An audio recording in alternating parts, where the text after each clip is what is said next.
One day, the gates unexpectedly swung open, leaving no time for anyone to adjust to the abrupt and bewildering event. From their depths emerged hordes of monsters, flooding into the world. As streets were reduced to rubble and cities descended into chaos, people began to grasp that the world they once knew would never return to what it had been.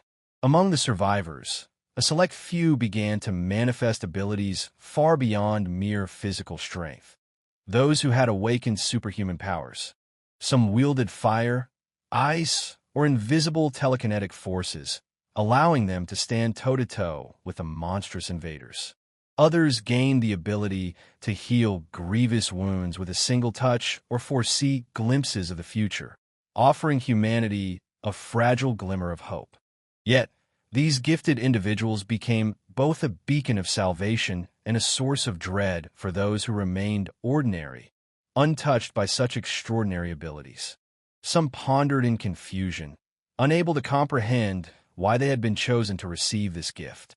Others, acutely aware of the immense power now resting in their hands, lived in constant fear of losing themselves to its allure. No one could say where the line between savior and monster truly lay, for power had a way of not only revealing a person's true nature, but also tempting them to cross boundaries they never imagined. But one truth was undeniable. The old rules no longer held sway in this transformed world. Those who had awakened their latent abilities became known as hunters.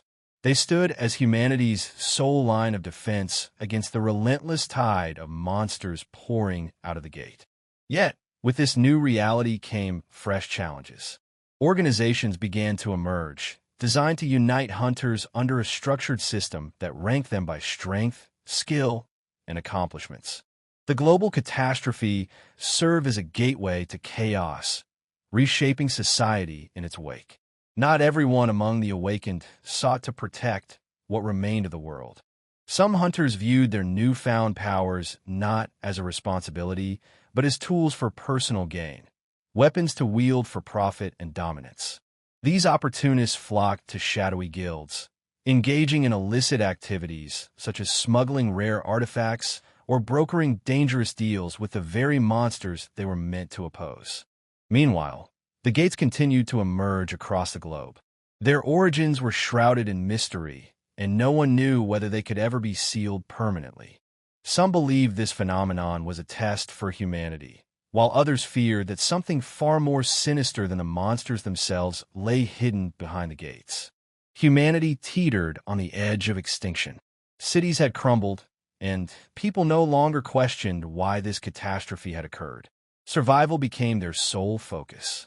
Yet one constant remained. Each new day was a relentless battle for survival.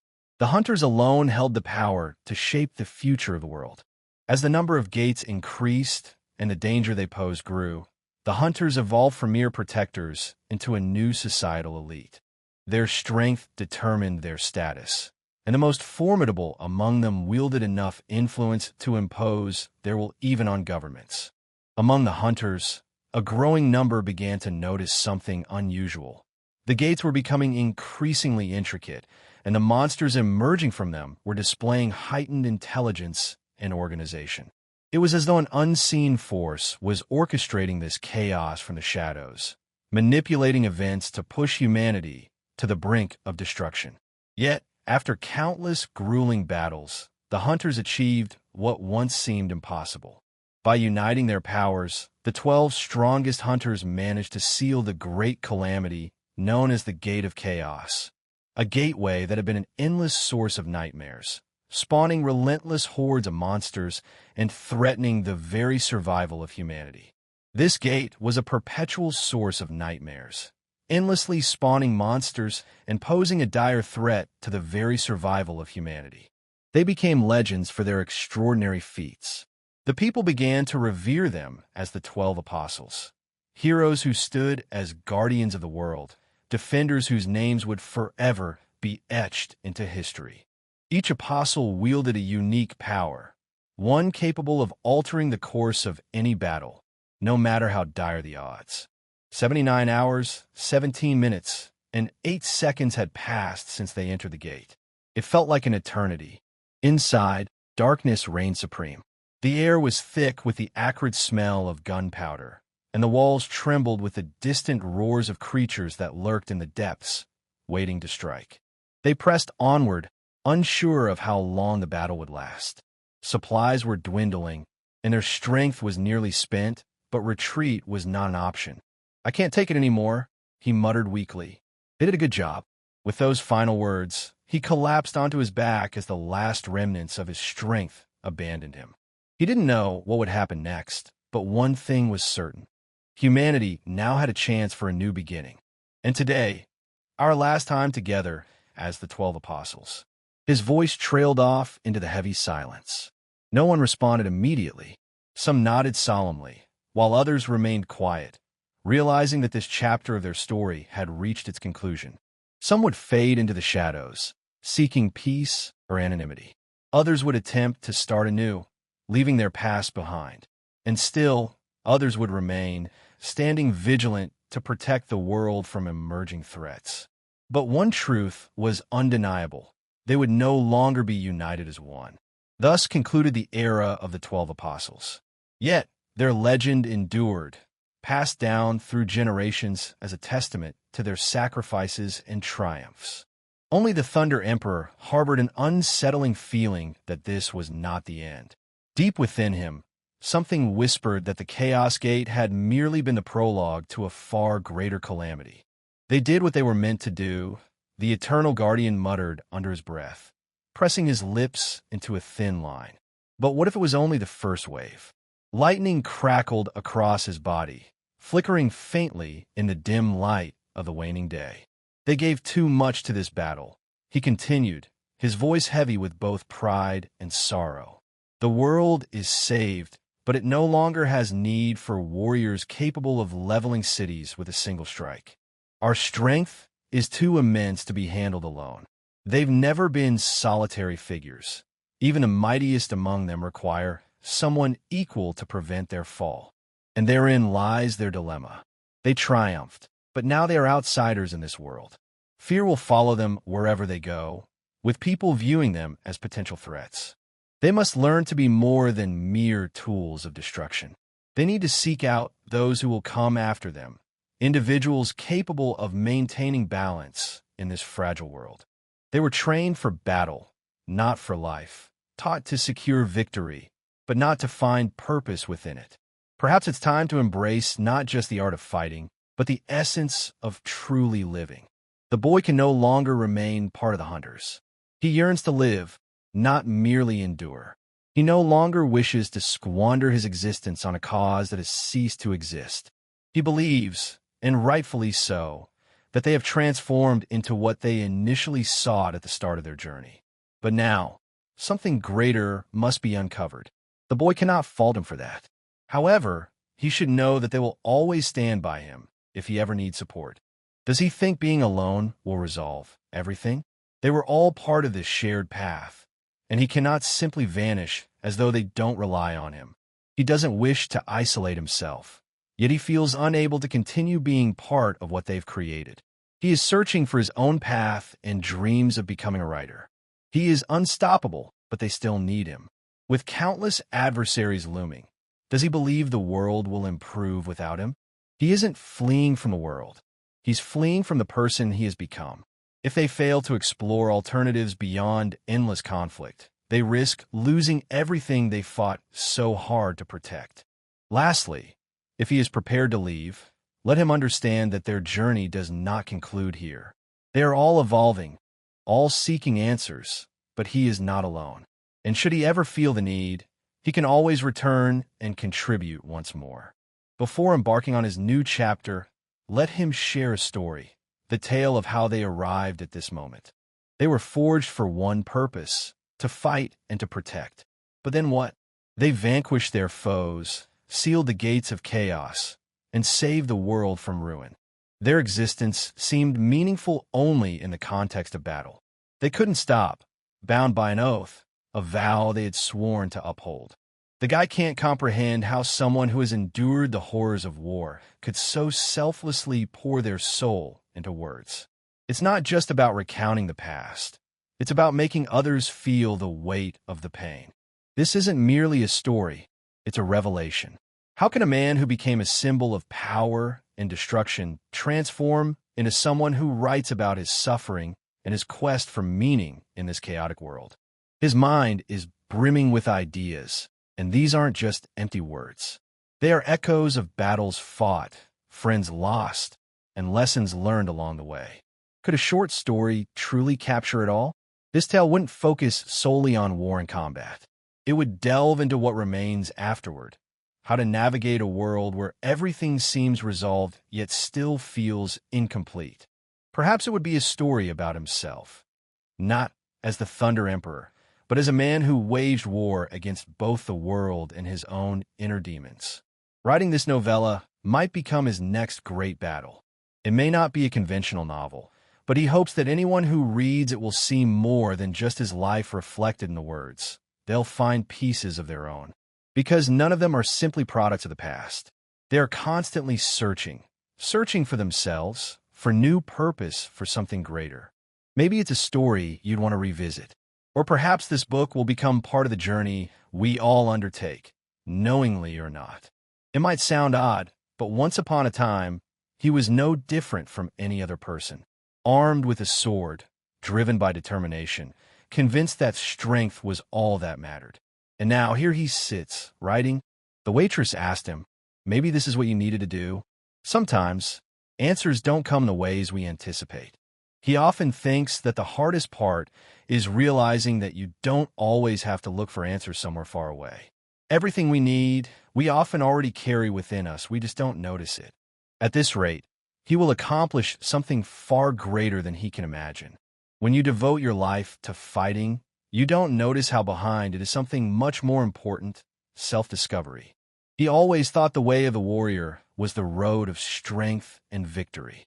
But now, as the boy searches for meaning in the words, he realizes that every step in this new path can also be a victory. At this rate, he'll achieve things he never dreamed of before. And maybe this story will be part of something bigger than I can ever create. So how does he write next? Wants everyone who reads this story to feel not only the words, but the meaning he wants to put into them. Does he need to focus more on action, or is it better to delve deeper into thinking about the meaning of everything he's experienced? Writing about war is easy. Writing about battles, about how to win, that's what he knows how to do. But how do you convey the silence that remains afterward? How do you show that even in the darkest moments, you can find light? Perhaps we shouldn't look for the perfect beginning or ending. Perhaps it's important to just be honest. The guy isn't a hero, he's just a human being. And maybe that's the whole point. Yes, let it be so. No patos, no falsos. Just him and his words. And this moment of learning to be someone again. There's not much left, that moment when the last lines begin to add up to completion. It's like the completion of a great path I've traveled not alone, but with every word. And now he realizes that it doesn't matter how long the journey took. What matters is that he goes all the way. It won't be a perfect ending. It will tell the story of how Thunder Emperor started out and ended up as a writer. But in this completion, there is no end, because the story will continue on the pages, in the heads of those who will read it. And if he manages to convey even a drop of what he experienced, then every step of this journey was not in vain. Yes, that will be the end of it, but only for this chapter, or perhaps the beginning of something new. In the end, as with any great journey, the most important thing is not the completion itself, but the trail one leaves behind. The guy's not who he used to be, and who knows, maybe this new path will be even more meaningful than all the battles he's fought. But it doesn't matter anymore. He's finished, and now he can go, but where to, that remains to be seen. Lightning ripped through the sky. Blinding light flashed amidst the darkness, cutting through space like a divine spear. The air vibrated, and for a moment time stood still. A thunderous boom shook the ground. The hunter's body jerked as the unbearable charge slammed into him. His skin flashed with electrical charges, and his consciousness shattered into 1,000 shards of pain. The lightning was tearing him from the inside. His voice was drowned in the roar of the elements. It wasn't just a blow, it was a judgment. Is he alive? a voice broke through the chaos. Sharp, strained, but tinged with relief.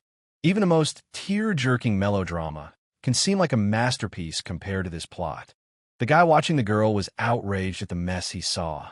In front of him stood Tae-jun, the youngest student of the school and an intern in their squad. He was short, with disheveled hair and a worried look in his eyes. A figure in a black and white cloak leaned over him, the wind ruffling her hair.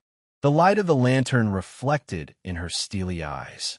Hong Yem is the captain of the 7th Sky, commander of the elite squad of the prestigious Guardians Guild. Very graceful looks and a great sense of style made the girl a superstar in the hunter world. Tae-jun wondered who could even believe that it was Hong Eum. The indignant girl talked about how this was an amazing scene, but Tae-jun decided to ruin the girl's precious day off. What kind of a day off are we talking about? Since you're at home, help with the chores. The boy sighed, realizing that he wouldn't be able to relax today. And if you don't want to, at least go outside and do something with yourself. Damn winner. In an irritated voice, the girl asked the guy to give her the remote. Suddenly, breaking news came in about how a gate of unknown origin had opened in the Mapo district of Seoul City. Tae-jun wondered, how was Mapo? Eyewitnesses report that the neighborhood has been given red zone status and urged all citizens to stay inside their premises. At that time, the girl was about to go outside as authorities report that if you are outside, please seek shelter immediately. The guy saw her hurriedly getting ready to go outside and involuntarily wondered if she had been summoned. But she answered him no, and yet, despite her answer, she stepped over the threshold. The guy wondered if she wasn't summoned, why was she going anyway? And he whispered to her that she looked cooler in the office. She stopped for a moment, turned, and looked at him. Her voice was calm, but there was a flicker of curiosity in her eyes. Why? The girl only grinned softly and continued on her way. And the guy shrugged his shoulders, looking away from her, and said, "You don't have to do that, do you?" She paused for a second, glaring at him, and then grinned that someone was already there, and it was her unemployed brother, or should I say failed pisser. Sitting on the floor, he sighed and muttered, but still moved to follow, of course, who else would. The hard drive was completely crumpled, as if it had been given a good thrashing before being left here. He sighed heavily, looking into the void and swaying on the back of the octopus. Disappointedly muttered, "And my fate." The soft tentacles twitched slightly beneath him, as if even an octopus could understand the depth of his sadness. That day, his debut work should have really worked out. But he answered frustratedly, sliding his hand across the clipboard. Tae-jun was supposed to create a sensation with his first novel, debuting as a super-duper newcomer. Immediately become a famous writer, win a Web Novel of the Year award, then start lecturing and finally enter my golden years. At least that's how he envisioned it, trying to find some strength in himself. Tae-jun felt a shiver of hopelessness run down his spine. After all, this was his debut, his chance, and now everything was ruined. He couldn't type anymore. He felt it was a loss to everything. In his rage, the guy thought about how a couple of fried octopuses would definitely not be enough for him. If it came to this, he would pay them back, speaking in a whisper and pressing his lips together. The fire of determination burned in his eyes, and his mind was racing with plans for revenge. "You got the wrong guy," he whispered through gritted teeth, glaring at his opponents. "I was looking for the boss, and he was right there." This wasn't just a battle. This was the moment when all doubts vanished. The guy was ready to show what it meant to really deal with him. There was silence all around, and his words hung in the air. With a confident phrase, he said that this was the first squad. Here the monsters were finished. Checking the data, he reported that the civilians had also evacuated and continued hunting monsters. His voice was firm and determined. Everyone knew there was no time to relax. The operation must be completed and reach its final stage. Everyone in the squad knew there wasn't much left, they just had to hold out. With a slight chuckle, looking at the bright flashes that were tearing through the darkness, he said that it was surprisingly simple for a spontaneous gate, and all thanks to the incredible power of our captain. As expected, thanks to the captain of the Defender's Emergency Response Guard named R.A. Ma Suk-gi. which meant a symbol of strength and determination that was the key to their success in this battle. He replied sharply for the crew to leave their chatter, as this was not the time for jokes or unnecessary words. The enemy was near, and everyone needed to prepare for the battle with the boss, as he would soon appear, and they would need to act with full determination and without the slightest doubt. Tang Yijun replied with a confident look that the gate-ring boss shouldn't pose a danger. But a moment's response told him that even so they should never let their guard down, for they must always be on the alert. The commander, adding the phrase with a chuckle, said that one can never know from where the enemy might suddenly attack. We can't afford to relax, even for a second. The monsters were told to get back in formation. Their creatures now had to submit to discipline. But there was a tense silence in the air. The squad was back in fighting position, and even these monsters were now marching in column like trained soldiers. Everyone knew that the moment was drawing to a close, and the battle ahead would not be easy. Fear and bewilderment crept into the voice, for Hydra was not just a monster, but something more dangerous, more ancient. At that moment, everyone's attention was drawn to the strange movement in the path. If she somehow ended up here, it changed everything. Enemies weren't just enemies. They were a threat to everyone. However, Hydra was engaging with them. No one could predict what would happen next. Full of terror and determination, shouted one of the fighters that the entire squad would need to raise the alarm as the boss had appeared. And then, as if out of nowhere, the Hydra gate boss appeared, where with every step their multi-headed body sprawled from side to side. The squad did not slow down as their chances were minimal, but now they had to fight to the end, blowing fire, not sparing their ammunition. But Hydra, despite the furious blows, continued to move forward. It spewed jets of fire, and each step shook the ground. From the edge of the defense line, the commander shouted that a monster had appeared in the rank gate. He shouted indignantly, saying, "Has there really been a distortion of the gate?" Under such circumstances, he thought it was far more serious, and they needed strong reinforcements. The monster was very furious. Its eyes flashed with a bright, ominous light, and its giant claws crashed into the ground, shaking it. And then the commander shouted to his fighters, controlling the panic, to get ready, as Hydra will not stop, and we have little chance. And then each of them fought for their destiny in order to survive. But in the midst of the battle, everyone forgot about fear and fatigue as Hydra kept them at ease. With every moment, their determination grew. They couldn't afford to lose. Everything they had built, their whole life and struggle, everything was at stake. Their eyes reflected not only rage, but also the hope of victory. And despite the darkness, everyone knew that the only way to survive was to fight to the last man. And that's when the captain turned on his full power to fight the Hydra. At that moment, a powerful aura enveloped his body, and the ground beneath his feet began to crack from the release of energy. Tang Yijun looked irritated and shouted, "How long could they put up with all this? After all, they couldn't just sit and wait in one place for this to be completed.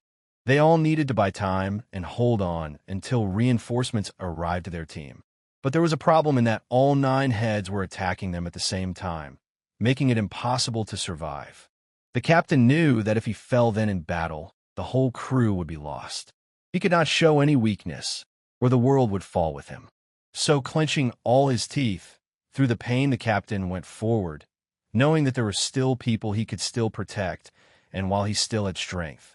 And then, clutching his weapon, the captain shouted furiously that he would fight with all his might. The Hydra roared with anger that made the air shake.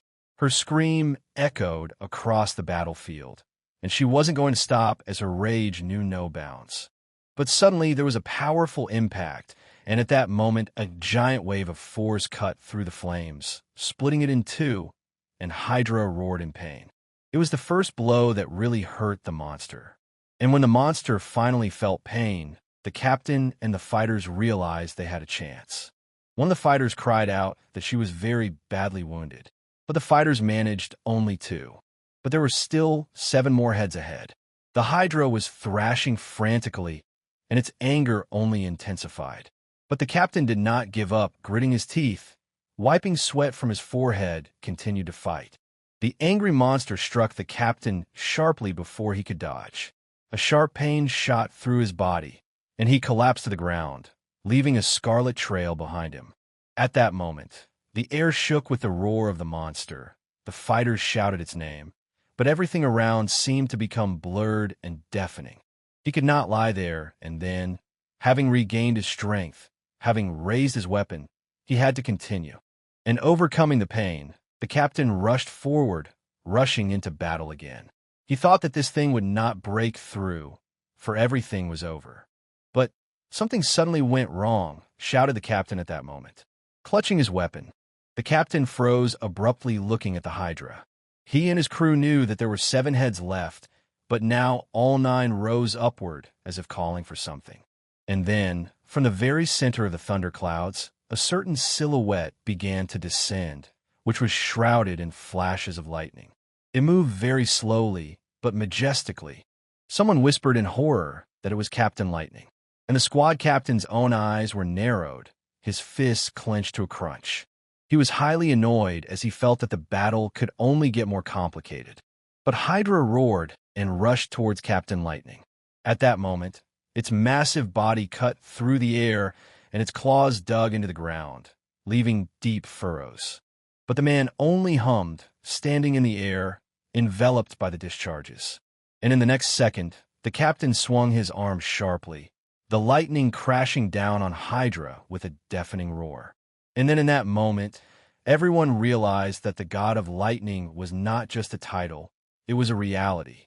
He was the one who could stop any nightmare, smite any monster, and defeat the dark forces. With menace and rage boiling in his eyes, the captain glared at his enemy, clenching his fists and lightning bolts as his anger began to spark in the air. The boss, a huge monster with curved horns and eyes blazing red fire, grinned and whispered in his low and threatening voice, so that Captain Lightning wouldn't think he could change anything since he was part of the game. Whispering in a cold voice like darkness itself, the words seemed to anger the captain to the max. Just as the captain thought, muttering to the monster stepping forward that he would not be a part of his game, as he had come to put an end to it all. But Captain Lightning wasn't listening. His energy and anger were fusing into a single force, ready to tear through anything that got in his way. Lightning began to clear the world, preparing to strike and avenge the laptop. He stood on the battlefield, his eyes blazing with fire. The moment the lightning flashed, he thought that all his written drafts were gone because of the monster.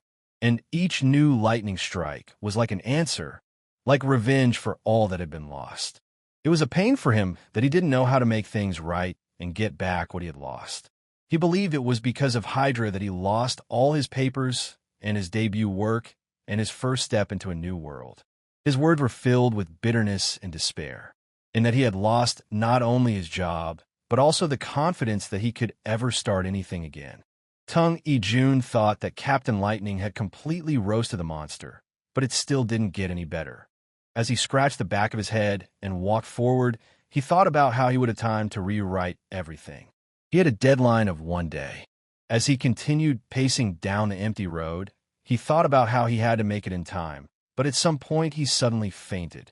As he wakes up, he realizes that something wrong has happened here, like fighting Hydra again.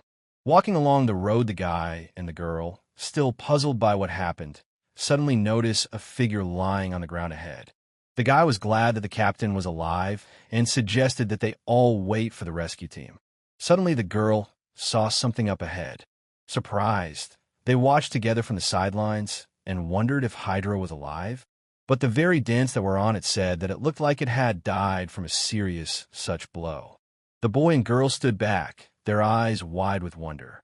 They watched as Hydra lay there, a monster that until recently had been one of the most dangerous threats to the world. Resting through sleep, the captain tried to come to his senses, but thoughts of what had happened kept him awake. How could it be such a miracle that Hydra was dead? Through the pain, he couldn't believe in such a miracle. At that moment, his every cell in his body screamed that such a thing was impossible. How could such power be destroyed? All the media reported the sensational news that for the first time in so many years, the Arirang Gate in Korea was able to suddenly open. At that time, such an event shocked not only the country, but also the whole world that the boss of the gate was a Hydra Arirang. But despite his background, he was able to stand against this monstrous creature and was able to emerge victorious. He turned out to be none other than Ma Suk Gi, also known as the Bulldozer of Defense. That video called Hydra Annihilation, which was uploaded to YouTube and at that moment had earned over 100 million views. According to those reports, Mr. Ma Suk Gi, who heroically defeated the monster and saved our citizens from danger, will need about 14 weeks to recover. In addition to everything he's been through, his vocal cords have suffered permanent damage. Footage of the incident was captured, and the cause of his ligament injury was the swear word he was directing towards the Hydra at the critical moment. After the authorities and the military viewed what happened, they began to discuss and analyze the important conclusions about how he acted heroically and how he was able to protect the people and his country. But then one of the authorities stood up and began to utter the phrase that Max Suk Gi, who had defeated Hydra Arirang, immediately needed to be recruited into the Guardians Guild. And there were those who did not agree with this decision, because they thought that he was only an A-rank hunter. But others thought he might be promoted to C-rank. They discussed that there weren't many hunters in Korea at that time with that level of strength, but discovered the fact that he's extremely proud to have worked at fullback. The girl was annoyed and angered by Tae E-hyun's act, mentioning that he was reckless. She couldn't understand what exactly he had done at the negotiating table, accusing him of being reckless. What was in her thoughts was that if Du Hwan found out that those gates had been closed by the Thunder Emperor back then, they would not escape trouble. At that time, Guild Master Serank Du Hwang Ku Wai Su said with astonishment, "Did everyone there really believe that a lone hunter had completely solved the matter?"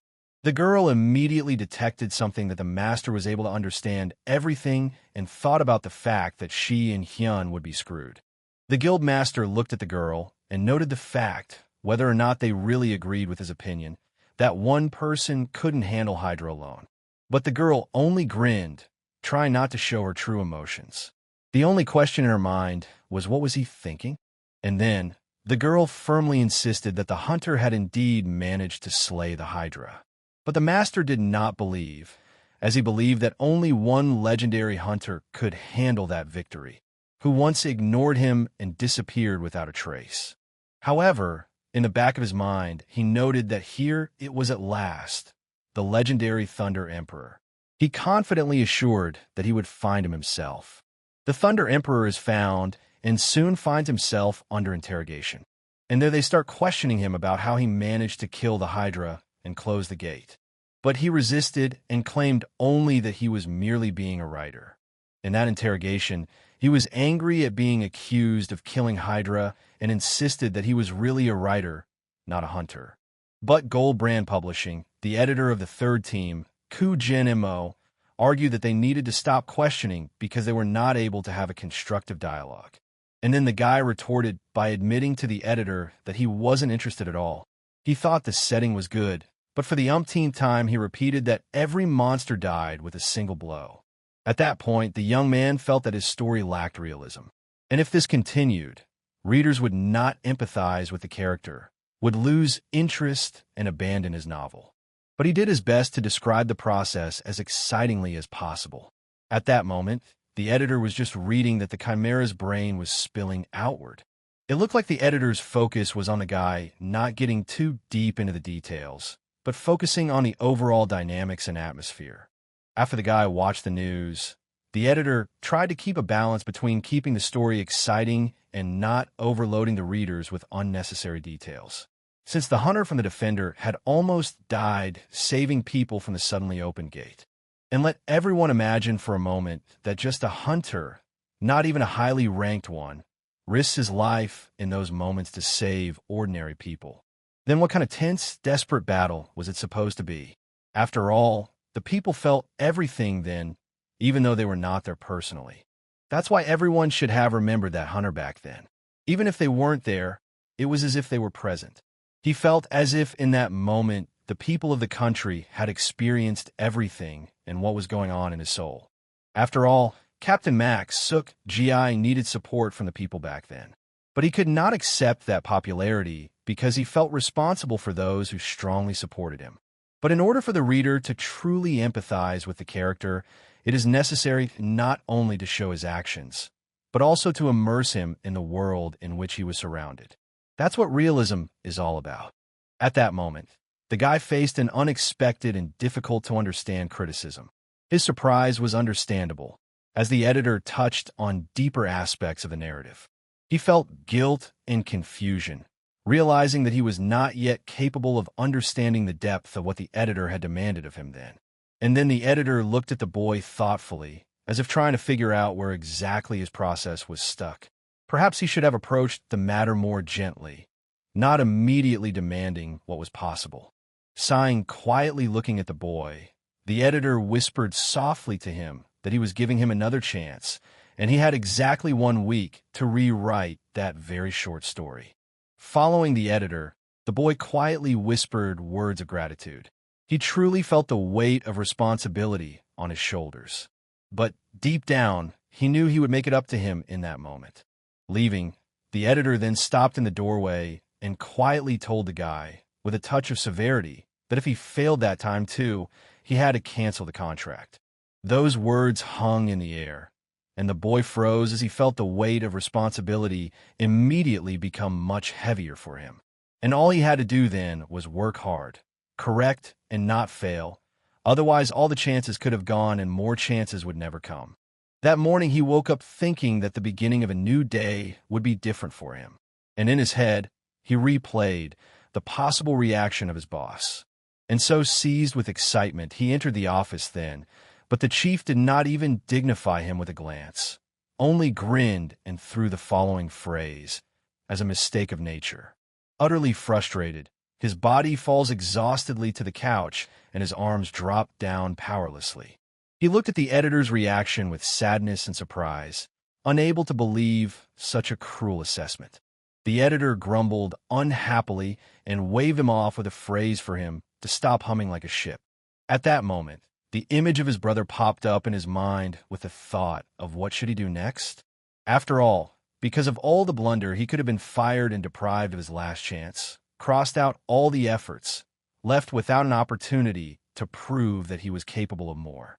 And if he doesn't edit the material properly at that point, his contract will be terminated, thought the brother. Sitting on the couch with his brother, the boy listened to his reasoning. His brother frowned thoughtfully and said that he needed to make the story more realistic, but he didn't seem to have any idea how to do it. At that moment, his brother looked him in the eyes and asked him curiously what he was writing then. But the boy took a deep breath and grinned and told him to get ready to listen. He talked about how his character had single-handedly dealt with 30 monsters. Yes, and another blow despite their high rank. But it turned out that none of that had anything to do with realism. And then my brother was outraged that there was no logic in the text. And how could such a thing be written at all? His brother looked at him in bewilderment and asked about whether he had ever fought at all. But in the same second, the guy clenched his fists and looking at his brother replied that of course he had fought. His brother continued to ask him when exactly he had gone to the battle. But the boy looked down at him with a grin and replied that it had all happened during the opening of the Chaos Gate. There was a whole 70 hours of battle with the monster. Pensive, the brother asked the guy in bewilderment as to how it was even possible to take such a thing as an example when the fight was on the brink of apocalypse. His brother couldn't bear the thought and kept asking him how many hunters existed in the world. The guy thought for a while and answered that there were 12. After all, half of the hunters in that world were between the F and C ranks. Even achieving that rank meant securing money for life, with the ability to live on a whole other level. Hunters with such a rank were not just rich, they had power on par with the heads of large corporations, making decisions that determined the fate of entire industries. Even if S-rank hunters were rare, then how could ordinary people understand the lives of the legendary ones? But readers often imagine themselves in the protagonist's shoes, so they prefer stories where the protagonist is at a level similar to their own at the beginning and then gradually grows in strength. And then my brother thought the story would have to start by creating a compelling protagonist that readers could easily associate themselves with. But the lad felt that before he started researching and analyzing, then he would need to see for himself. He thought it would be worth it to see how ordinary hunters fought to know where to start. It was then that his brother pointed out to him what he could show. But the lad replied with regret and determination in his voice that he was not even a hunter anymore. But the brother looked at the lad with irritation and whispered, not knowing what to do next with him.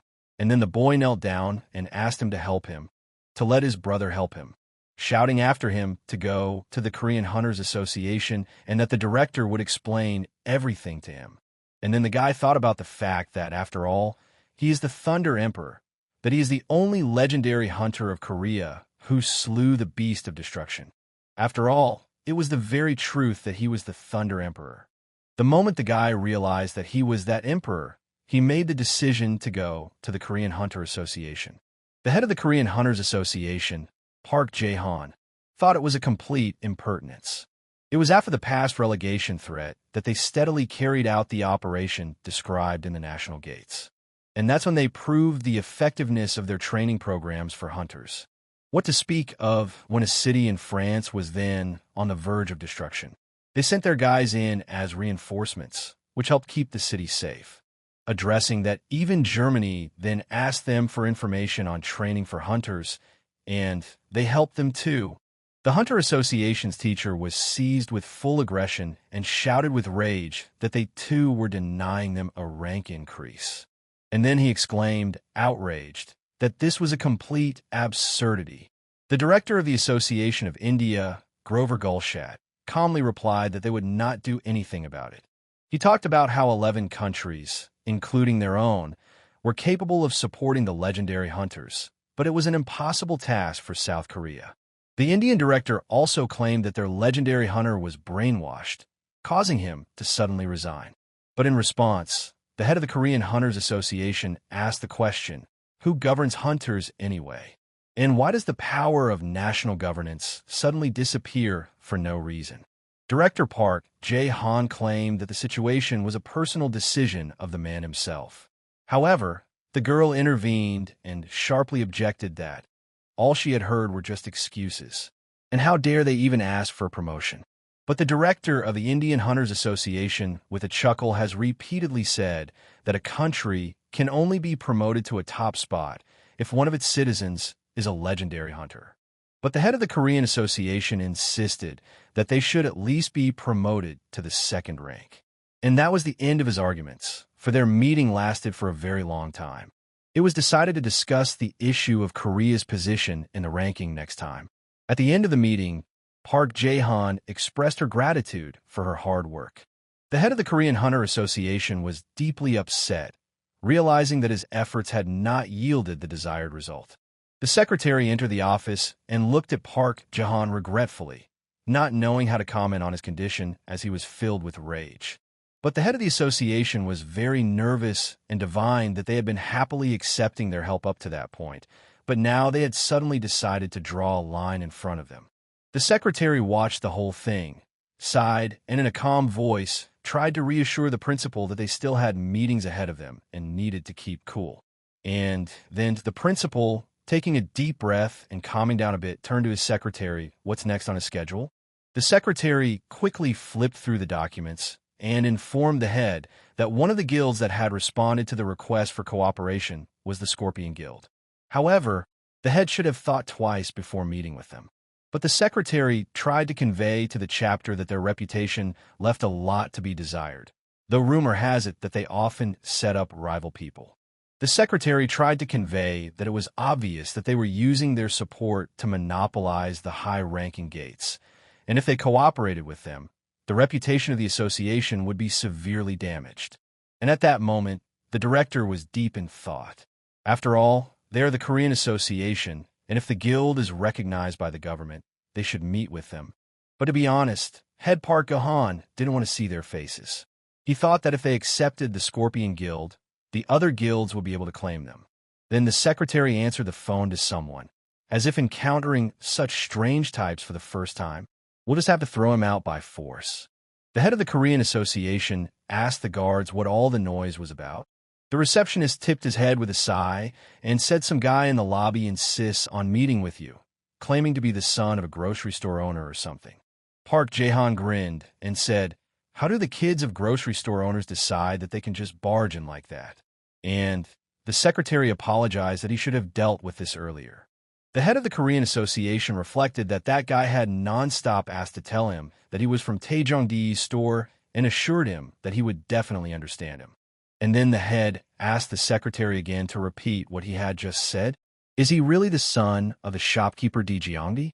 After all, it was the son of the store owner Taejongdi Tae and Hyun, the Thunder Emperor, the legendary hunter who had retired. The head of the Korean Association reacted to that information in shock. The head exclaimed indignantly, gave orders to immediately contact the lobby and inform them of the upcoming meeting. Then, noticing the elevator delay, he exclaimed, "Why is this elevator so slow?" And then the secretary saw the guy in the hallway and shouted, "Director, look!" To which he quickly reacted to be detained and not allowed outside. Meanwhile, outside the Hunters Association building, a car appears with the leader of the Scorpion Guild in it. Getting out of the car, the leader of the Scorpion Guild, whose name was Cho Jin-nam, said with a chuckle, "Look at this place. The Hunters Association spared no expense." Still, stale Uncle Park Jae-han agreed to meet with them since they are very prestigious. But Cho Jin-nam said with a smirk, "Does he have any idea how much money he's getting? He had no choice but to meet me." And then the headmaster ran towards him with aggression, shouting loudly, "Where is he?" Meanwhile, the head of the Scorpion Guild walked towards him and grinned at him, saying how he was so eager to meet him that he ran out barefoot towards him. But Cho Jin-nam did not hide his mockery and shouted loudly for the principal to run to him. And the principal, angry, ran down the hallway as hard as he could and shouted loudly to everyone to the side.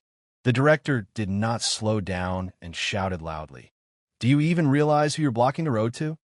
But he didn't slow down in time and knocked down one of the Scorpion Guild members. Realizing his guilt, he immediately apologized. It turned out that the director wasn't running to the Scorpion Guild, but to Hen. And running up to him, he apologized for the delay and for making him wait so long.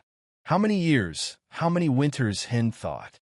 He thought he would never see the head of the Korean Hunters Association again.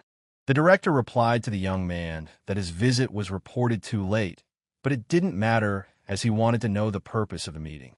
Hen informed him that he wanted to discuss something. The head of the Korean Hunter Association was surprised and pondered if the Lightning Emperor intended to return from retirement.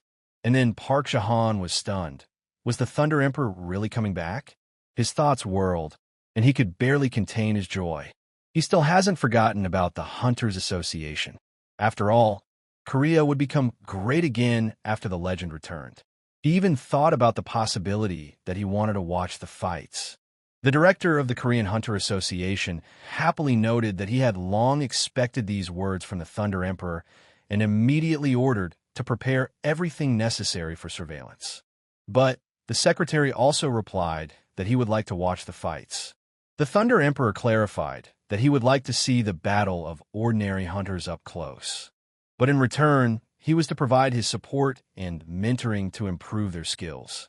The Lightning Emperor promised that in return for the opportunity to personally observe the battles of ordinary hunters, he would fulfill the request of the association director. In exchange for the opportunity to watch the hunters fight in person, he would consider the director's offer. This statement effectively summarized their agreement. The contract started with them starting a partnership and allowing him to investigate for his writing needs, but only if he would act under the Thunder Emperor's name. Hen thought for a moment, how else could he do the research? Suddenly the thought struck him. Here it was, the perfect option. The director replied to him that they had a job perfectly suited to his requirements. And if the Thunder Emperor returned, Korea's national rank would rise and the country would regain its place on the world stage. He couldn't let this opportunity slip away from him. His job title was assistant at the gate. Then Hyun sadly wondered, what kind of gate helper? After all, such a job usually went to Efrang's hunters. After all, they collect the loot of gates cleared by other hunters, and control the exits from the location, if necessary. They also provide assistance in combat, stepping in at critical moments if the need arises. Help keep hunters safe during emergencies. Of course, those who fulfill such a role rarely have to engage in combat. More often than not, they simply stay behind, watching and waiting for orders. The director of the Korean Hunter Association excitedly thought that such a position was perfect for observing the battle of the hunters. The Lightning Emperor muttered with a smile that he didn't know such a job existed. The director thought that, of course, he couldn't know about the helpers, since Hyun had fought in battles where no F-rank hunter would ever go. The boy thanked the director and told him that this was just what he needed. Then the director once again asked if he was really ready to become an assistant. The director ordered the rest of the parts to be sent to Daejeongdi's store. The secretary wondered if the Thunder Emperor had always been so carefree. The director sternly reminded him that it wasn't just eccentricity. He was still the greatest part of Korea. And now Hyun was happy to announce that he had arrived. A place known among hunters as a guild of the rank of Happy Together. It was a gathering place for those who had achieved great success in their profession. He talked about how here at the Ranga Guild, he would finally learn the ins and outs of the hunter world and actually write a realistic story that would reflect not only their exploits, but also the hardships they face. Walking into the office, he started to say hello, introducing himself that his name was Tae and Hyun, spelling out that he will be here as an assistant who is willing to support the team. And then, inside the office, they said with interest, "Ah, today's gate attendant. Was it really true that the gate had opened?" Tae Hyun sadly reminded them that he had come to work as just an assistant. The man noticed with a chuckle that they were a bit fidgety, and then the boy wondered if this was what their atmosphere was really like. And he told the guy with a smile that he was glad to meet him and introduced himself as Man Sa Song, the head of the Happy Together Guild. The guy also reciprocated with a smile and, bowing slightly in respect, introduced himself that his name was Tae Hyun and he too was pleased to meet him. Mak Sa Song invited Hyun into the office with a slight smile and explained that there were only 3 official members in their S-Rang guild. Puzzled, the boy asked who was the third. He was told by the head of the Happy Together Guild that the third was assigned elsewhere. But the guy still wondered what kind of assignment he was talking about. And the guy excitedly noted that it was like the distribution of the 12 apostles around the world. The head of the Happy Together Guild gestured for the boy to sit down and, with a slight pity in his voice, remarked that it was a pity he had to join them. Hyun asked indignantly why. Then the second guild member grinned and advised the guy to take a good look around him first and think about whether they were okay working there. The second guild member pointed out that here they were sitting at rank C, but were paid little and lived from paycheck to paycheck. The boss irritatedly asked him not to go into details. And then the head irritably told his partner that he was too young to talk so much. The boy watched their argument attentively. Turning to his partner Man Sa Sung, he also thought of the two of them as if they were very close companions who had been through so much together. The guild leader remarked with a smile that they were almost like family after all these years. However, they mutually emphasized that they weren't exactly thrilled about it. A thought flashed through the guy's mind. This is what loyal companions are really cool, like in some hunter story. "Wait a minute," said the boss, perplexed. What was he thinking? And the partner laughingly replied, "I guess we really are like old friends." Hyun replied that with that level of camaraderie, their teamwork in battle must be amazing, and asked when they would be going to the gate. After all, their guild doesn't have missions with gates, and it called into question how prepared their team was for such missions. Not realizing what the conversation was about, he looked at his interlocutors in surprise, asking them the question, "What?" Furious, in a loud voice, the guy shouted, "Wait a minute, isn't this the Hunters Guild?" His eyes were filled with bewilderment and rage. "That's right," said the leader, because low-ranked guilds rarely participate in anything. But the guy did not know how to behave further, and what should he do? The boss answered him very briefly and calmly that nothing. Hyun thought with understanding about how the gate really didn't open every day. So much for realism. Then he added decisively that he would do anything to get a job. And then the two supervisors exchanged glances and shouted mockingly, "How about cleaning up? After all, it was definitely his turn today." The lad answered them that they could rely on him completely, but the older boss, turning to the young one, said with a chuckle that it wasn't serious to put a rookie to work. And then he thought to himself that there was only a week left before his contract was terminated, and he would comprehend realism.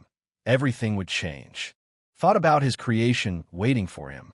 Overjoyed, he shouted out that there were 6 days left until the contract was terminated. Saying hello, he mouthed what should he do today? Under orders from his boss to clean the hallway. The guy didn't mind and readily agreed to do the task, realizing that it was his duty and part of his job in the guild. The guy with a smile said, "And hello again, I have 5 days left on my contract before termination." Then he turned to one of the chiefs, asking if there was any news about the gate. He grinned and replied that if so, they would not be sitting idle. The guy thought about it and asked, "Then what would they do today?" The young supervisor grinned and handed him a rag so he wouldn't ask him too many questions. The guy sighed, accepted the rag silently, and started cleaning the windows. As the new day dawned, he walked into the office, sighed tiredly, and whispered sadly that it was only 3 days until the contract was terminated. The warden met him with a smile on his face but with tears in his eyes, holding a broom in his hands. And with a positive attitude, the lad set about his new assignment. Tired of cleaning, he wondered if it would only be 2 days before the contract was terminated, and then it would all be over for him. A thought flashed through his mind that everything had seemed interesting to him on the first day. He noted that he had done nothing but clean up for the entire week he had been in that building. With rage and frustration, he shouted that he hadn't even touched a real job. He missed his deadline without ever writing a word, worried that he had missed the chance to fulfill his goal and now didn't know how to fix the situation. At night, when the building was already empty, the editor sat in a closed office, working hard at his computer, desperately trying to correct all his mistakes. There was a deep sadness in his gaze, disappointment at the lost time, fatigue from sleepless nights, and anxiety at the inevitable future that he could not change. Someone silently brought him a glass of cold water, as if sensing his fatigue and inner tension. The barely perceptible gesture of concern brought him out of his deep reverie, making him momentarily distracted from his thoughts and realize how much he needed a break. When he approached the editor, the assistant curiously asked him, "Are you working again because of that newcomer?" He whispered that he was writing a report on him again. The assistant sighed and wondered what had become of the prestigious Gu Mo, editor of authors whose books were becoming bestsellers. And turning to him, he asked him in bewilderment why he was wasting his time on some newcomer. He tried to convey to the editor what he had heard about the newcomer, that he wasn't that good. But the editor knew all about it and didn't understand why he had taken him on in the first place. The editor thought his writing was desperate. He pondered, as if there was a faint hope for something hidden in his words. "You realize this is the last time I'm giving him a chance." The lad realized in despair that he was only 1 day away from the termination of his contract, and after everything was over for him, he fully recognized that it was his own failure. Budding web novel author Tae E-hyun closely observes the work of the S-Rang Guild of Happy Together, seeking more valuable experience to create a more realistic story. The web novel author still has 0 words in the draft, and there are exactly 0 days left until the contract is terminated. A web novel author is in a desperate situation. The draft is empty and the deadline has passed. If the author is fired now, there could be many years without publication ahead, as much as 10 years of silence. One of the guild heads glanced at the author and informed in a flat tone that the spontaneous gate came in the afternoon, so we should prepare to go out. Hen only nodded and calmly replied that he would prepare everything for cleaning now. The guy got very excited when he heard that the gate dispensation had indeed arrived. Hen will finally get to see real hunters in action. Today, he'll finally be able to write.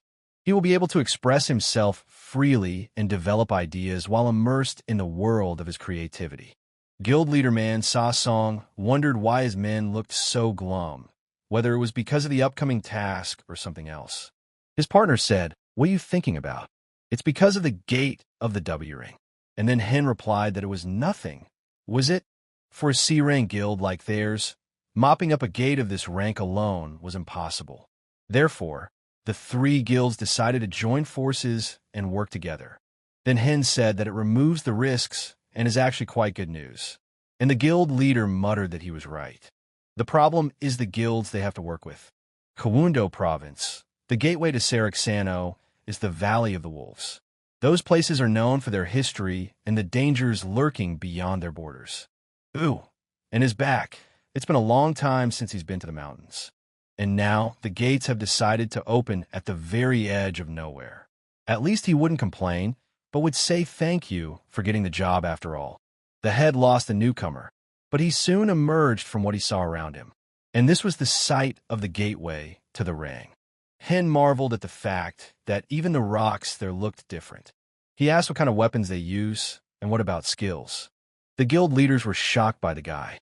Man Sa-sung thought, is he really going to collect from everyone? But his partner had no idea.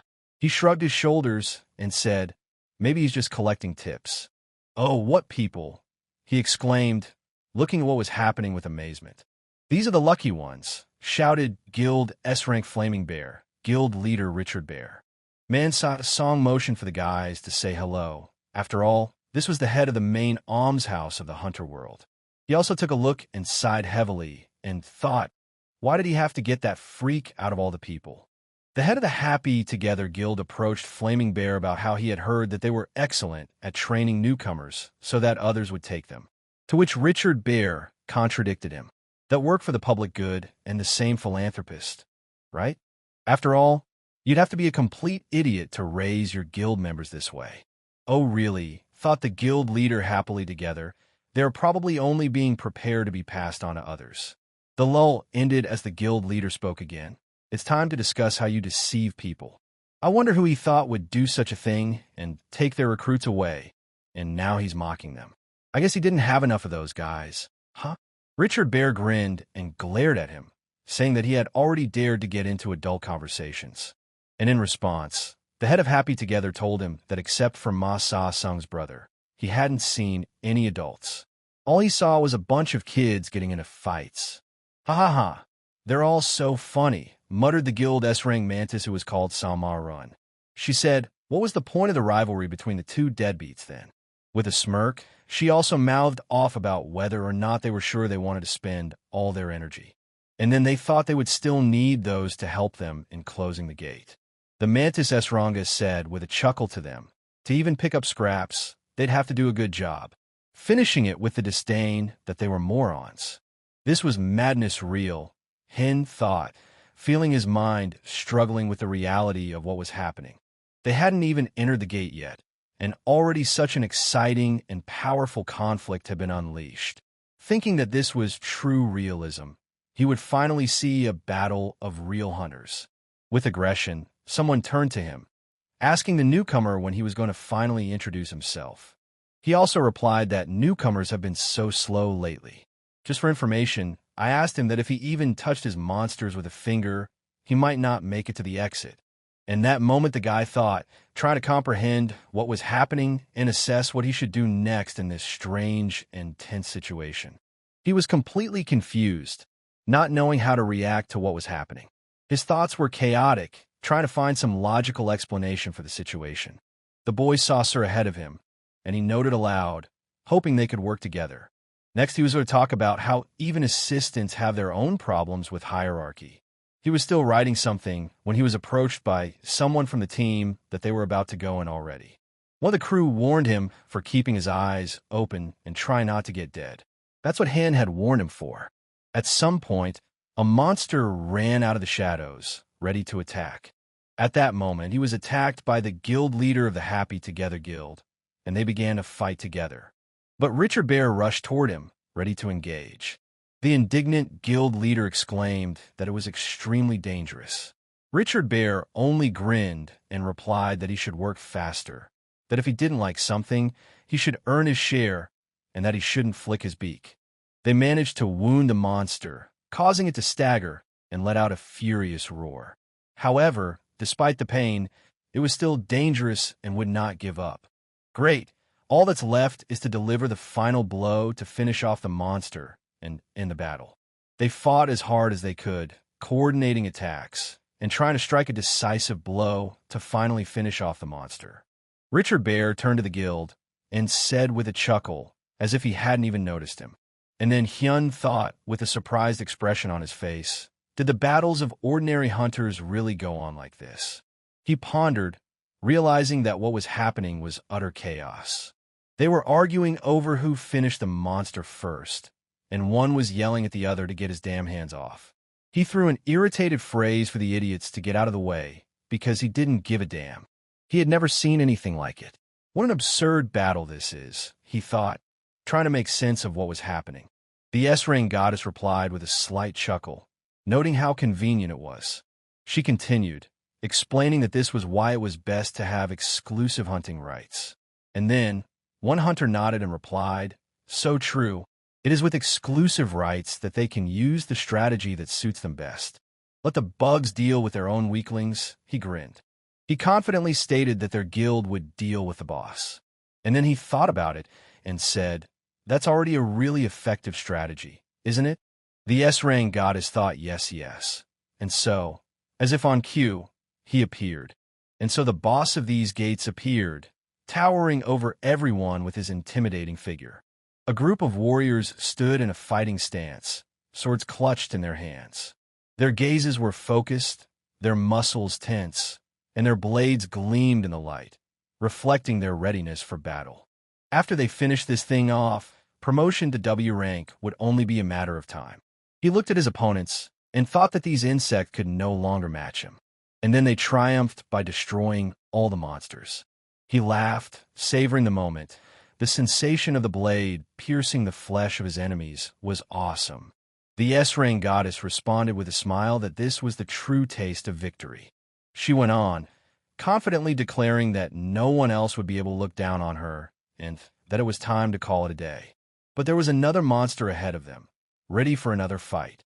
All the hunters froze in shock, realizing what they were about to face. It turned out that the dire wolf, a formidable and dangerous predator, was standing in front of them. The bear exclaimed indignantly, trying to figure out what the A-Rang monster had forgotten in this place. Then Hyung thought with surprise how glad he was to see that pestle, for he reminded him how they had driven them into the gate of the S-Rang. But the pestle, paying no heed to their words, began slowly advancing towards them, preparing to attack. He moved forward with a powerful jerk, knocking down anyone who tried to get in his way. As the S-Ranga stepped forward, preparing to engage, her gaze remained cold and focused.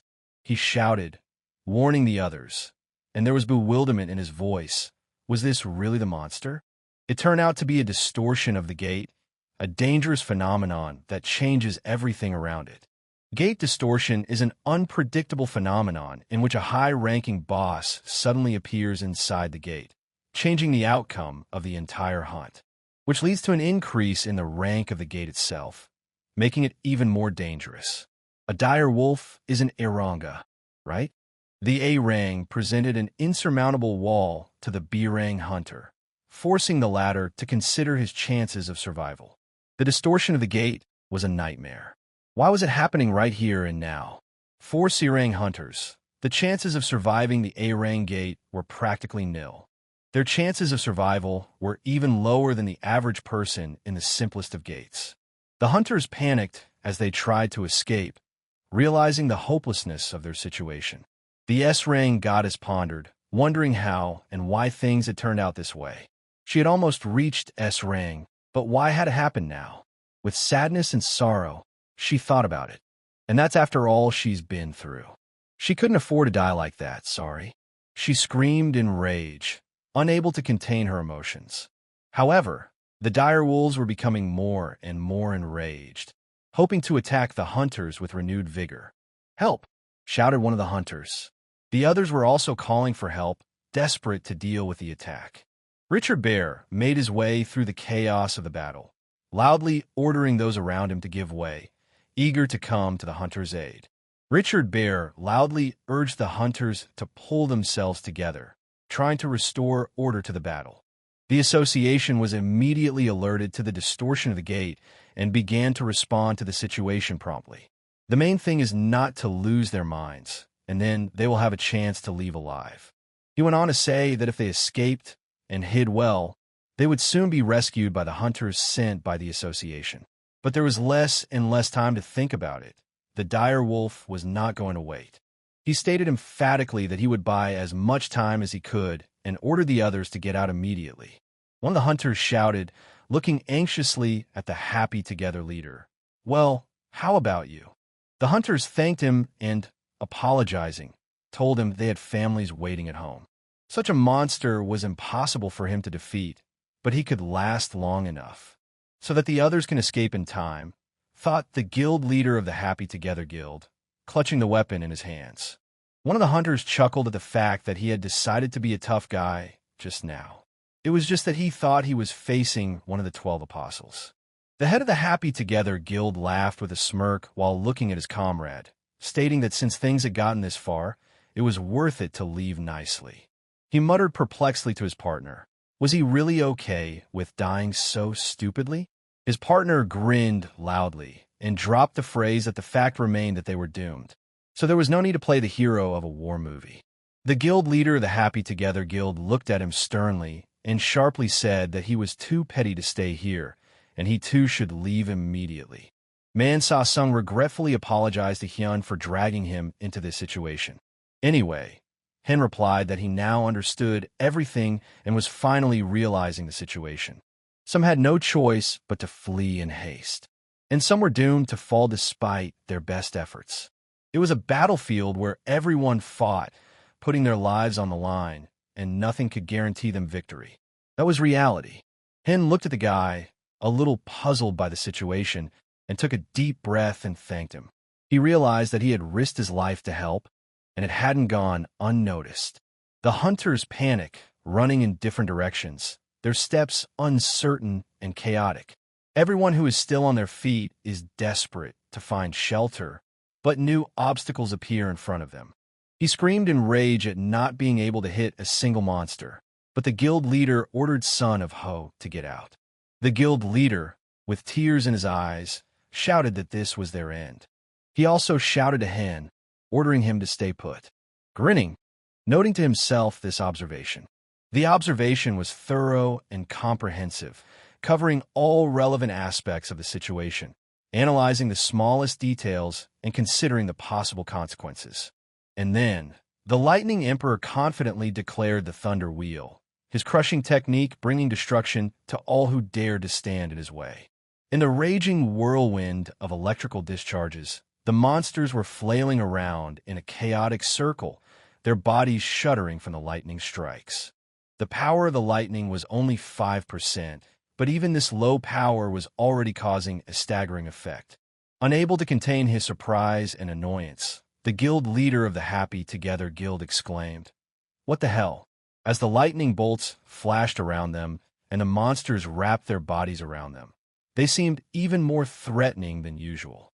Lightning Thunder exhaled admiringly as he watched the scene, while barely audibly escaped his lips as he realized the full power of the element in front of him. Thunderbolt continued to rave about how spectacular and incredible it was. He finally realized that this was how hunter stories grab people's attention, making them hold their breath and watch every moment. One of the hunters shouted loudly, warning him of the danger approaching from behind. Lightning Thunder noted that through their confrontation, he had gained valuable experience that would definitely come in handy in the future. The guild leaders chattered in astonishment. "That's the Thunder Emperor. Is the newcomer really him?" In response, Thunder Emperor only apologized, citing a lack of time, and hurriedly left. The Thunder Emperor asked them to promise not to tell anyone about it, and then remarked with a chuckle that it wouldn't hurt for them to see a doctor. The hunters froze, mesmerized as they watched the giant wheel of lightning spinning around them. The bright discharges flashed, creating a dazzling glow, and the air crackled with tension. They were in complete amazement, trying to comprehend what had happened. They exchanged glances, as if asking each other a question, not believing what they had seen. So, on the scene, radioed in to report what had caused the A-Rang monster to appear. The hunters nearby were in shock at the unexpected event. Explosions were confirmed, and 2 people were conscious. The injured had to be rescued first. A gate distortion occurred that day, resulting in a rank upgrade to A. Fortunately, the hunters on the scene were successfully rescued. He reflected on the fact that there were only 23 hours and 59 minutes left, and he realized that there was 1 minute left before Hen's contract was terminated. But at that moment, the editor received a cell phone message in which Hen apologized for calling late and asked if by any chance he was awake. The editor sat at his desk, his gaze tired and his face reflecting the tension of the previous day. He picked up his phone, silently scrolling the screen with his finger, and stopped on a message from Hen. Lightning fast, he read it, raising his eyebrows slightly. In a message, Hen apologized for the late text and mentioned that he was sending a draft. The editor, reading it, reflected that Hen had obviously sent it at the last minute, barely having time to complete it. As he read the text, he prayed that everything would go smoothly this time. He was already tired of writing reports on him and worrying about every deadline. He looked down at the phone screen in thought, rereading the message. His thoughts were racing, as they always did at times like this. There was a strange mixture of relief and anxiety inside. And once again he thought that perhaps it really had all gotten too complicated. Lingering his gaze on the phone, he wondered, asking himself why it was now that this message had caught his attention. And then he wondered. A few days later, the editor recalled again the night he received the message from Hen. With delight, someone exclaimed that he was back. The child turned to his mother with curiosity, pointing at the man and asking if it was true that he was also a hunter. But the mother frowned and hastily told her son to close his eyes, adding that he was a disgrace. He paced forward, thinking about how much the guys would be surprised, because he, superior, invincible, had returned in the C rank. It had been 6 months since he had been assigned to the V-Rang Guild, where he had been training under his cousin.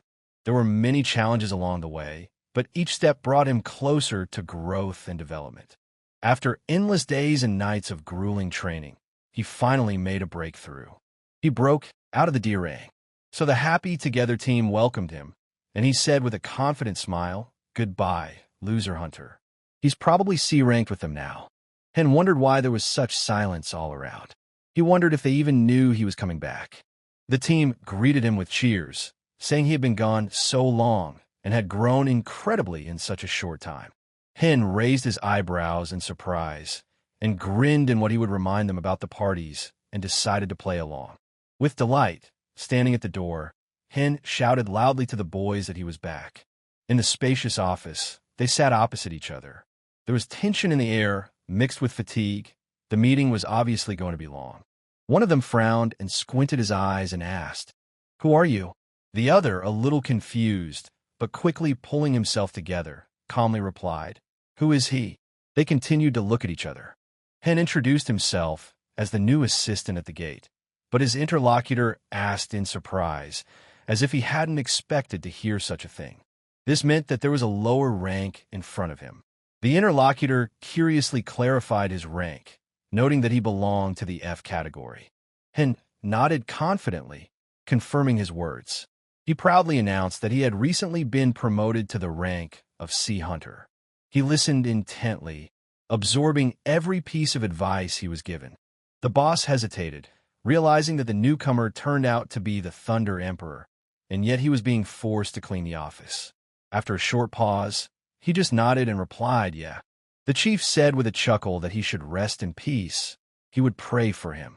Then, remembering how he himself had handed the new recruit a broom, he added that he had also shoved the broom at him, and if he died, he would follow him. A small argument broke out between the hunters. The chief shook his head incredulously, repeatedly wondering what the Thunder Emperor had forgotten in their guild. The young partner confusedly excused that he didn't know who he was, or he wouldn't have made him get out. The warden nodded, reasoning that since the Thunder Emperor had revealed his identity before leaving, they were unlikely to meet him again. And the young partner, sighing indignantly, admitted that, frankly, it was even a pity, and said with a chuckle that he wanted to get his autograph. The young partner thought imagining how their guild would change if one of the 12 apostles were to join their ranks. What would their missions be like, and how would it affect their reputation? The thought seemed both frightening and exciting at the same time. The head of the Happy Together Guild shouted at him angrily, explaining to him that this wasn't the point. His subordinate recoiled in bewilderment and mouthed why the boss had gotten so angry so suddenly, adding that he had almost slapped him in the face. The guild leader exclaimed if he realized how dangerous the mission was. The man only grinned in response and admitted that he understood perfectly. They had almost died right there. Thought the boss, how dare he even say such a thing? The distortion of the gate was due to the difference in the mana levels of the hunters, which caused the anomaly in the opening of the gate. So it was definitely the rookie's fault. The guild leader chimed in that being around the Thunder Emperor meant constantly risking his life. He added that he had a family to feed and couldn't afford such a risk. The partner strongly objected to hiring this person. He irritably said that there was no need to shout in his face like that. Otherwise, people would think that he was really becoming part of the guild. The guild head clarified that he was saying this hypothetically, not meaning that such a person would actually join the guild. He doubted the Thunder Emperor would even be interested in the idea of joining their guild. The Thunder Emperor was told that there were hunters in that cruel world. However, he replied that the F-Rang were not hunters. Don't worry, he's lucky to have met me. I'll make a hunter A-Rang out of him. To do that, he first needs to master the basics. It had been a long time since they'd seen each other. They strike each other with their fist. Their faces express anger and concentration. The atmosphere is tense, creating a tense situation. The voices were getting louder, and the situation was getting hotter by the second. It seemed as if a real storm would break out. Does he even realize what he just did? What are they talking about? His voice sounded harsh, almost shrill. This place is really something, he muttered, looking around as if he couldn't believe what was happening. The editor ranted about the last draft being good. There's a lot more realism. The selfishness of the hunters makes the battlefield a living hell, and the protagonist sacrificing himself for his comrades. He paused, pondering, then nodded, confirming his thought. The despair hovering in the air impressed him. If the improvements continue like this work could reach a new level. And then Hen replied to him that the debut wouldn't be a problem. Hen sat deep in thought, eyes fixed on a single point, as if he were trying to see something in the air in front of him. His face was tense, and wrinkles appeared on his forehead. He was thinking about his debut. He raised his head, as if suddenly realizing something important. He had heard it right, as if trying to convince himself of the debut, for this was his chance. His eyes flashed with a spark of determination. He's determined to explore even more, and at this rate, his debut is going to be awesome. He asked him what he was writing there. He stopped and asked in surprise if the man was writing down all their sins so that he could take cruel revenge later. He remembered and said with a smile that he had something for them guys. They asked in surprise what that something was, and then realized that he probably wanted to strike them with lightning. With complete fear in his voice, he exclaimed for the man to stand, for he had a family to feed, and suddenly realized that it was a gate sweep pass. Together with Unshik, the four of them decided to go to the gate as the Happy Together Guild. It was a great decision, and they agreed to act like that. One of them asked if there were four of them together, and if he was going with them. The other said that he should shut up because it was not the right time to act like that. Hen stated at that moment that he also wanted to formally join Happy Together. Everyone was shocked at such a reaction, at such a statement. There was silence in the air. For a few seconds, no one could utter a word, their faces puzzled and amazed. The guy was sitting at the entrance of the building, all absorbed in his thoughts. His gaze was directed into the void, and his expression was heavy and sad. His image was motionless. It merged with the gray shades of the surrounding space. Hen said that he needed to become a member of the Happy Together Guild for his research. Turning to the Thunder Emperor, confused, he called him Hen afterward. He understood what the other man's motive was and tried to figure out his intentions. He understood why the man wanted to be here. However, to be honest, having a legendary hunter in the S-Rang Guild was still something unusual. After all, they would decide to accept him. The guild leader exploded and shouted, "He's a bastard.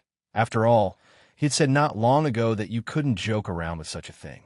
He angrily continued to reply that he wasn't kidding either. I didn't understand why he still didn't realize how serious this was. His words were full of determination and tension, as if he was ready to act in case of further provocations. He spoke, but his thoughts drifted to the past, where he remembered how they had struggled to start their guild. He remembered how they overcame all the difficulties by uniting and believing in their dream. The 5 boys huddled together, completely unaware of what awaited them. In time, they became 10, then 20. For years they lived, enjoying life, dreaming of one day reaching the highest peaks. But said Richard, their people were leaving one by one to start living their own real lives. And over time, they just got used to the life they had. He thought that in the depths of his soul, in the very depths of his soul, did he not still dream of reaching those heights? He wanted to help, genuinely wanting to do his best. Before him now stood not one of the 12 apostles, but only a boy following his dream. The same was true for his boss. After all, that one was basically a great opportunity for the guild. He didn't think it was worth giving him another chance. At least for Jiho's sake. Maybe he should have thought about it, but the doubt didn't leave him. He resolutely told them to do so. And with that thought, he stepped forward, ready to act. So he also joined them not as a Thunder Emperor, but as a rider burning with his dream and Tae Hyun's gate assistant. The guild leader stood with a pensive expression, his hands covering his mouth as if he was trying to hide his thoughts or restrain his words. He stood in front of the wall where the portraits of their teammates hung. He looked at each one carefully, his gaze a mixture of pride and contemplation. He continued to stare at the portraits with his head slightly tilted, as if considering his words. His gaze was focused, and his lips barely moved when he said that it was a dream. He sighed, and with a slight nod of his head said that he had been persuaded and he would be with us. He greeted Hin, saying welcome to the guild, newcomer. He hoped for fruitful cooperation, believing that this would be the beginning of a successful journey for all. He was confident that everything would work out and that their work together would lead to success. The assistant the guild master mentioned was a secretive man, but everyone knew that his skills and knowledge were crucial to the success of their mission. They had found him after all. He will make me a hunter, a rang. He marveled at how epic that phrase was, feeling how it left a special impression in the air. The guy asked in surprise what the guy was doing for hours. Continuing to wonder what he was doing for hours, sitting and muttering something to himself under his nose, said irritably, throwing a glance in Hen's direction. Added the other man, trying to calm his interlocutor to leave him alone. Hen thought very well, at least it affects the sale positively. He greeted them warmly, telling him welcome. They are glad to have him with them, and are sure that together they can achieve a lot. He looked at him with an indignant expression, whose eyes were full of determination, as if he was prepared to face any difficulties that might come their way. It was Mr. Du Huan, a man with a serious and confident appearance, whose presence immediately attracted attention. His posture and gaze said a lot about him. He was someone who was best not to be argued with. He said he needed to have a word with the guy and asked to vacate the premises, adding that he wouldn't be long, including them, as he only needed 30 minutes. He explained that they would be compensated, to which the man replied, addressing the gentleman, that they were on their way out. And then the guards began to escort them out, confidently and without further ado, directing them to the exit. The boss was addressing Hen, saying that they were finally meeting again after so many years of running away from him. Dong Huan finally meets with Hyun after a long wait, feeling relieved and happy about the meeting. Hyen sat at his computer, staring intently at the screen, his fingers sliding quickly across the keyboard. He didn't even notice when the door to the office opened and Mr. Dong Huan walked in. Hen finally looked away from the screen, noticing movement in the room out of the corner of his eye. He slowly removed his headphones, and the muffled sounds faded away, giving way to the silence of the office. Raising his gaze, he met the steady gaze of Mr. Dong Huan, who had been standing in the room for some time. Dong Huan looked at Hyun and folded his hands behind his back and slowly said, "They are unfinished with one thing, right?" After a while, Dong Huan suddenly stepped closer and hugged him tightly, as if he wanted to make sure he was really here. The master inquired of Hen how he was doing. Dong Huan finally pulled away from the boy, but his hands were still on Hyen's shoulders. A warm chuckle flashed in his eyes. It really had been so long since he had seen him, his Lapolka, his dear Thunder Emperor. He missed him very much and wanted to meet him very badly. He was addressing the gentleman to keep him busy as he was writing a short story. His voice was sharp like a whiplash. Dong Huan exhaled in surprise, not expecting such a reaction. He thought at that moment that the boy was still as stubborn as ever. The master grinned and crossed his arms over his chest, saying confidently that he wouldn't be able to get rid of him so easily. Hyen frowned, his eyebrows twitching slightly in surprise, and he didn't immediately understand what Dong Huan meant. Was it a joking threat, a friendly challenge, or something else? There was resentment in his voice, mixed with stubborn insistence. He looked at Hen and repeated that he ignored his calls, never once picked up the phone. But the guy was trying to justify himself at that moment. Hen grabbed his phone and quickly scrolled through the call list. His eyebrows raised in surprise. The master had indeed called him even deep into the night. But with a sigh and a tired expression, he didn't sleep at all. Didn't even sleep at night. The master didn't hold back his irritation, talking sharply about how if he had any way of letting him know he was alive at all, he wouldn't have to call so often. After all, he was very much worried about him. The gentleman said in a disgruntled, firm voice, "So he just doesn't respect his grandfather." But Hen coldly answered him, looking straight into his eyes, that he is not my own grandfather anyway, since they are not related by blood. Hen sighed tiredly, glanced at his grandfather, and said irritably that since he had looked at him, that was enough for today. Then, turning away, he added that he had to keep writing, signaling that the conversation was over. The Lord understood everything, but still he wanted the lad to answer him one single question. Why did he suddenly decide to come back from retirement? Hen sat staring intently at the screen, completely immersed in his thoughts. He didn't even listen to the master, as if his words were just a distant background that didn't matter. Sitting on the couch, the gentleman thought about what Hen had asked about those shoes he had asked him to buy last time. His thoughts were wondering if he even remembered. Anyway, the Black Boot model is only 100 pieces worldwide. They were created by the partner company of their Guardians Guild. The master spoke calmly, but a shadow of smugness slipped into his voice. He held out the box to Hen, waiting for a reaction, but the boy didn't even look away. Anyway, the master was telling him that it wasn't easy. Even if he admitted it, it was horrible. He talked about how the people of the company were whispering that he was abusing his position as the head of the guild. But Hen was sitting across from him, and he clearly didn't hear a single word of his mental torment. The master slowly raised his hand and placed it on the table without further ado. He looked at Hen, but the tense silence spoke for itself. Then the master thought, all right. Hen said that he needed to become a guild assistant for research. For the sake of that, he made a deal with Director Park Dae-han, but in return, he asked for the right to return as a hunter. The master hesitated, looking at Hen. He thought that with the head of the Hunters Association, after all, he had always had a complicated relationship, respect mixed with distrust. But still, why hadn't he joined the Guardians?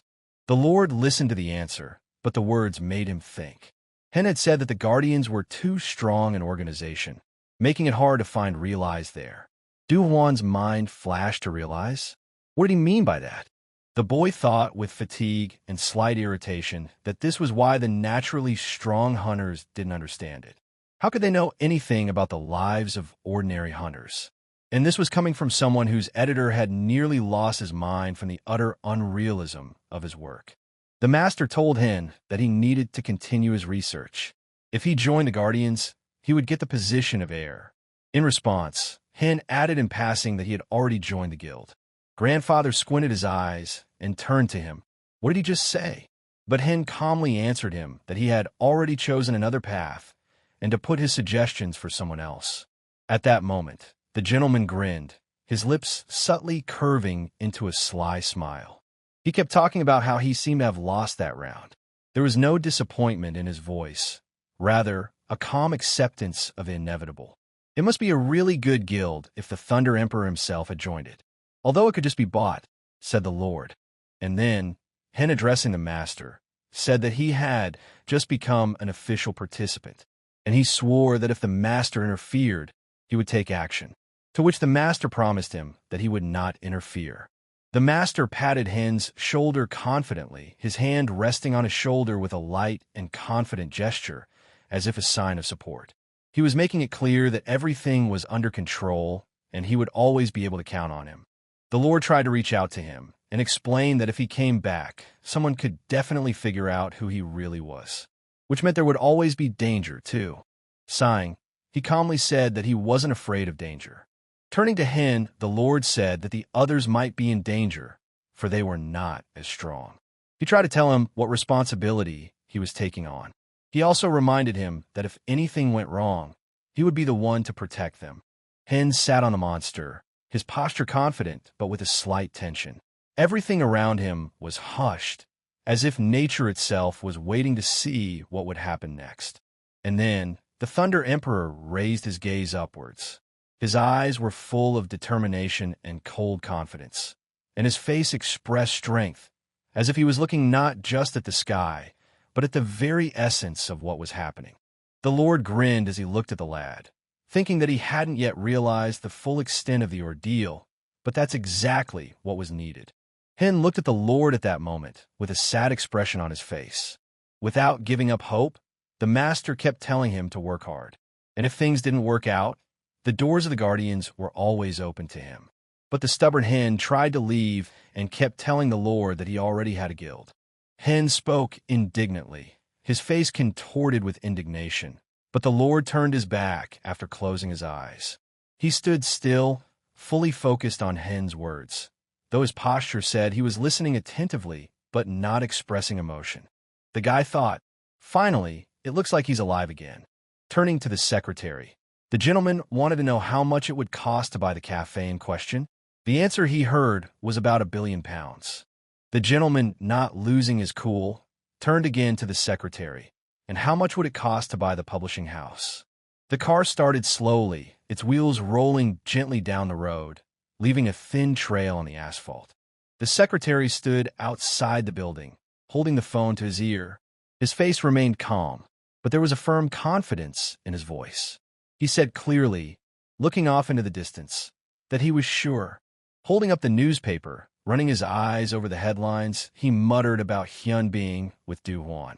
The outraged head of the Scorpions Guild talked about meeting with the director of the association with Du Hwan while remaining a Efrang hunter. He mumbled thoughtfully, reading the text as he spoke, because Du Hwan treated him like a grandson. A cold-blooded, unapproachable old man. Suddenly so close? His meeting was a surprise to everyone. He kept thinking that maybe those rumors about the secret grandson were really true. Someone radioed in that the target had decided to leave the cafe and was told to proceed with the mission. The group was already ready for action, but suddenly there was a sharp order to stop moving immediately. The plan had changed. The kid they were going to finish off was now off target. The wheels of the car sharply snapped out of place, glittering on the asphalt, leaving a trail of bright sparks behind them. At the same instant, the glasses flew into the air, spinning in slow motion, reflecting the flashes of light. They hovered for only a few seconds, but it was enough to make the moment stick in the memory before the glasses fell to the ground with a thud. It seems that Du Hwan's grandson was killed. The secretary ran out of the building. His face was pale, and his breath was hitched with excitement. He stopped abruptly on the threshold, looking around, and without restraining his emotions, and shouted, his grandson was killed. The man was rushing down the street, his footsteps sounding loud and his face contorted with despair.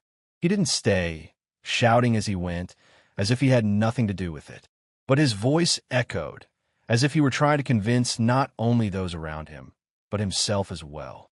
They talked with a chuckle about how there wasn't going to be a wet spot left of him. Hen's shadow suddenly appeared in front of the car's windshield, his silhouette startling them. One of them whispered, unable to believe his eyes, "This can't be happening." But the shadow continued to move toward them to meet them, as if defying the laws of reality, leaving behind only a sense of the impossible. They stared, unable to understand what was happening. Each of them had a mixture of fear and bewilderment in their eyes. Their eyes couldn't believe what they were seeing. One of them could not hide his emotion and fear, and could not understand what was happening, as the other said that he was the Ephraim's assistant. But he answered the other, clearly annoyed, that he knew nothing, and told him to finish him off. As he regained consciousness, he suddenly exclaimed in surprise and turned around sharply, talking about where the car had suddenly appeared from. Then he sighed, remembering his mother's words that she had told him not to cross the road while staring at his phone. But those two from the car were determined and aggressive, and they started attacking Hen. It was fast and violent. Lightning flashed across one of the men's faces, sharp as a foretaste of something even more violent. He looked at the boy with cold calculation, his eyes glittering with hatred. The Lightning Emperor stood in the center of the battlefield, his eyes glittering like the roars of a thunderstorm, and in his hands he clutched a lightning bolt as a weapon. At that moment, his body was filled with energy, and as soon as he took a step, a bright flash of light surged around him. The two men were thrown back by a powerful lightning strike. Their bodies like dolls were tossed faintly into the air and fell sharply to the pavement.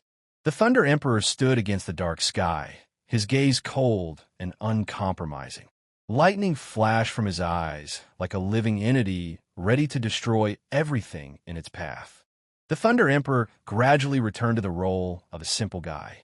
An expression of shock froze in his eyes, and his breathing was hitching.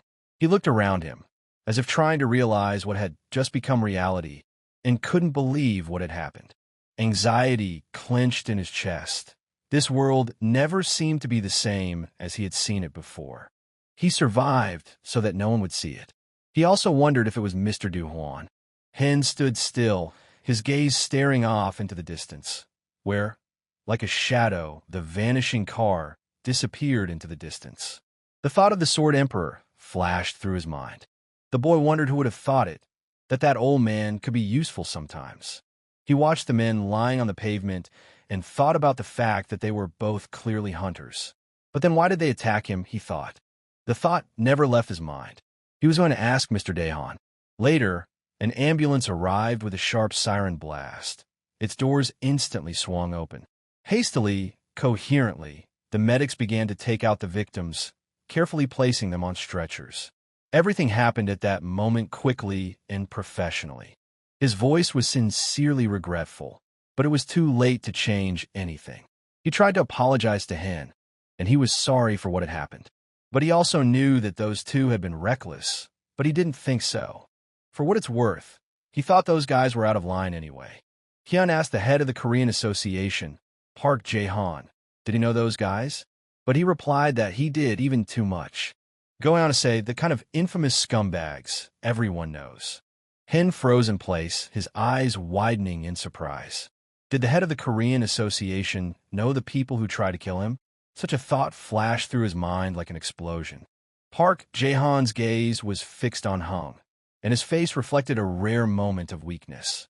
His usually stern features softened, and his eyes dimmed with inner turmoil. He spoke of the fact that the bandits who had attacked were members of the Scorpion Guild. In the past few years, they have earned a dangerous reputation. But after Hen resigned, they were the ones who helped the Korean Association when they were in financial difficulties. Their leader's name was Cho Jin-nam. He was known for his unscrupulous means to an end. Not long ago, he had an appointment, but for Hen's sake, he had postponed it. Maybe now it was his revenge. Since he couldn't do anything with the chairman of the association, he targeted Hen, who was registered as an F-rank hunter. The chairman sighed regretfully. Perhaps he shouldn't have accepted help from such a person to begin with. Hen said with a slight expression on his face that it was no big deal. And the head of the Korean Association, upon hearing Hen's words, instinctively covered his face with his hand, hiding his emotions. He could barely contain his emotions, and his face was tense, his eyes expressing worry and sadness. He paused for a moment before he said the words, and there was an undercurrent of pain in him that just being around him made my heart jump out of my chest. His body was very tense. Every muscle seemed to clench. It seemed that the inner tension was ready to burst out, but he held himself back, trying to hide his weakness. Just then, the Thunder Emperor suddenly appeared in front of the head. His figure was majestic, and his aura seemed to fill the space around him. The head of the association froze, his tense body instantly betraying an internal struggle. Not expecting such an appearance, he clearly felt the presence of power and threat in the air, trying to calm Hen down with words. The Thunder Emperor stood with a dispassionate expression on his face, his gaze fixed forward. He thought that if someone harmed the guild he had joined, they would suffer greatly. He continued to speak as well, assuring the head of the association to calm down. After all, it's amazing. Thunder Emperor then said with a chuckle that this was the peak of realism. The competition among the hunters doesn't stop even outside the gate, and if you get in their way, they might just attack. The head of the association glanced indignantly at the Thunder Emperor, thinking about what kind of nonsense he was talking about. There was a mixture of both surprise and amazement in his eyes. He couldn't understand why the latter was so calmly talking about such dangers. Molly, when the protagonist would finally manage to overcome such difficulties and grow up. The Emperor thought about it, grinning as he imagined how exciting such a sight would be. There was a glint of curiosity in his eyes, as if he had already seen how things would unfold. He was telling Park Jae-han that he didn't need to do anything because he didn't mind things staying as they were. The head of the association and his secretary looked at Hen with surprised looks. They were both stunned and, without hiding their surprise, muttered that indeed he would agree. With admiration, Hen said yes, and added that things would get more interesting from then on. His eyes shone as if anticipating something incredible. The head of the Scorpion Guild, Cho Jin-nam, shouted in rage that they were assholes. After all, he had ordered them to cancel the operation. His face was contorted with anger, and his voice sounded with cruel determination, as if he couldn't believe such carelessness. If they went on, they should have finished the job, but instead they were taken away in an ambulance and maimed. Jo Jin-nam continued to say angrily. His words were filled with contempt and disappointment. And how dare they call themselves scorpions? One of the hunters tried to justify himself by saying that Hyun seemed to have guards. After all, after the lightning strike, they were instantly vaporized. The head of the Scorpion Guild, with burning eyes, entered the fight with the hunters. His rage was unrestrained, and every blow was full of anger. The guild leader looked at the hunters with utter disdain. He noticed that they whimpered from the minor shock of the current, and noted that the bodyguard of this assistant was clearly not someone simple, but most likely the Thunder Emperor himself. The guild leader looked at the hunters with irritation and said that they called themselves scorpions and couldn't even handle some kid. The hunters lowered their heads guiltily and began to apologize to the guild leader. The guild leader muttered that he didn't care since they were useless anyway. The guild head shouted angrily that now they didn't need to think about the brat, but if he really was Du Hwan's grandson, he definitely wouldn't be left out. Du Hwan himself is the leader of one of Korea's 4 largest guilds, the Guardians. His powerful figure and determined gaze showed that he was not a person to be joked with. He thought what's done is done. Even if they stop now, nothing will change. He asked what guild the helper was in. The other replied that he was from Happily Together and her rank was C. The guild leader said that they would buy all of their gate orders. He also ordered him to make sure there were no guilds left for him to work for. The guild leader was furious and said that since it had gotten this far, they would do the right thing. Then, with a cold glint in his eyes, he added that they would kidnap someone from his family. The girl left the room, her footsteps quiet but sure. For a moment, she paused at the door, as if hesitating. She remarked with a smile that the world had indeed changed for the better. Now even ice cream could be bought in the middle of the night. In her mind, she was going over what to watch when she got home. She walked along the dark road, leisurely enjoying the cool air of the night, still looking at her phone. Somewhere behind her, she heard soft footsteps, steady and almost imperceptible. Someone was following her, staying in the shadows. One shouted to the other that they had captured her. And then, the girl tried to break free in a panic, her voice breaking the silence of the night. But the street was deserted, and only the echo of her scream echoed off the walls of the nearest buildings. In a dimly lit room, a girl was kneeling on the cold concrete floor. Her hands were roughly bound and a tight sack was pulled over her head, hiding her face. It was stuffy under the sack, the fabric unpleasant against her skin, and her heart was pounding in her chest. Her thoughts were confused, but one thing was clear: she'd been kidnapped. She couldn't believe what was happening. It seemed completely absurd to her. She kept thinking she had been kidnapped, and tears rolled down her cheeks. The car drove slowly away from the place, its wheels leaving tracks on the dusty road. Behind her, the familiar scenery was fading, and a light haze of exhaust fumes hung in the air. Ahead was a two-story house rising behind a high fence. Its walls were sturdy and imposing, with windows, and there was greenery of shrubs and trees all around. In the dim light of the lamp, several men surrounded the girl whose hands were bound. One of them, with a cold stare, stepped closer, leaned over her, and began interrogating her, demanding answers. The others watched in silence. Guild head Scorpion grinned and coldly said that no matter how powerful Du Huan was, he wouldn't stop their plans. The girl was sitting on a chair, her wrists bound with a coarse rope. Muffled voices came through the thick fabric of the bag that concealed her face. It flashed through her mind that he could not have foreseen such a situation. The guild leader frowned, realizing that the S-Rang was not just a hunter, but a creature whose powers were beyond human capabilities. And what to speak of Du Huan, for any of the Guardian Guild captains alone could wipe them out. But if the rumors of his boundless love for his grandson are true, even Du Huan himself will turn out to be just an ordinary man, just like them. With a relative as a hostage, Du Huan wouldn't be able to fight at full strength. All that was left was to tighten the noose, use the Scorpion Guild, and get whatever they wanted. This was their chance. If they seized the opportunity and influenced the Guardians from behind the scenes, the Scorpion Guild could become the most powerful guild in South Korea, he said with a chuckle as he looked at the kidnapped woman. He looked at the girl with curiosity and a cold chuckle, noting that he had never once heard that Du Huan had a granddaughter as well. He grinned then and noted that it was worth at least checking to see if it was indeed true. The bag that concealed her face was removed, and her gaze, full of fear, was directed into the void. The glasses she wore came off her nose and fell to the floor, their panes gleaming in the dim light of the room. The guild leader continued to stare at the girl. His gaze was cold and impartial, as if assessing her with some hidden purpose.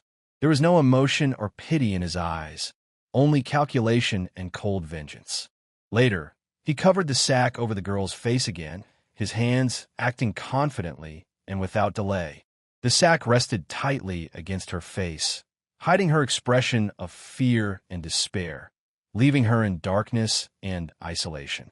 The head of the guild, Scarlet Flame, shouted.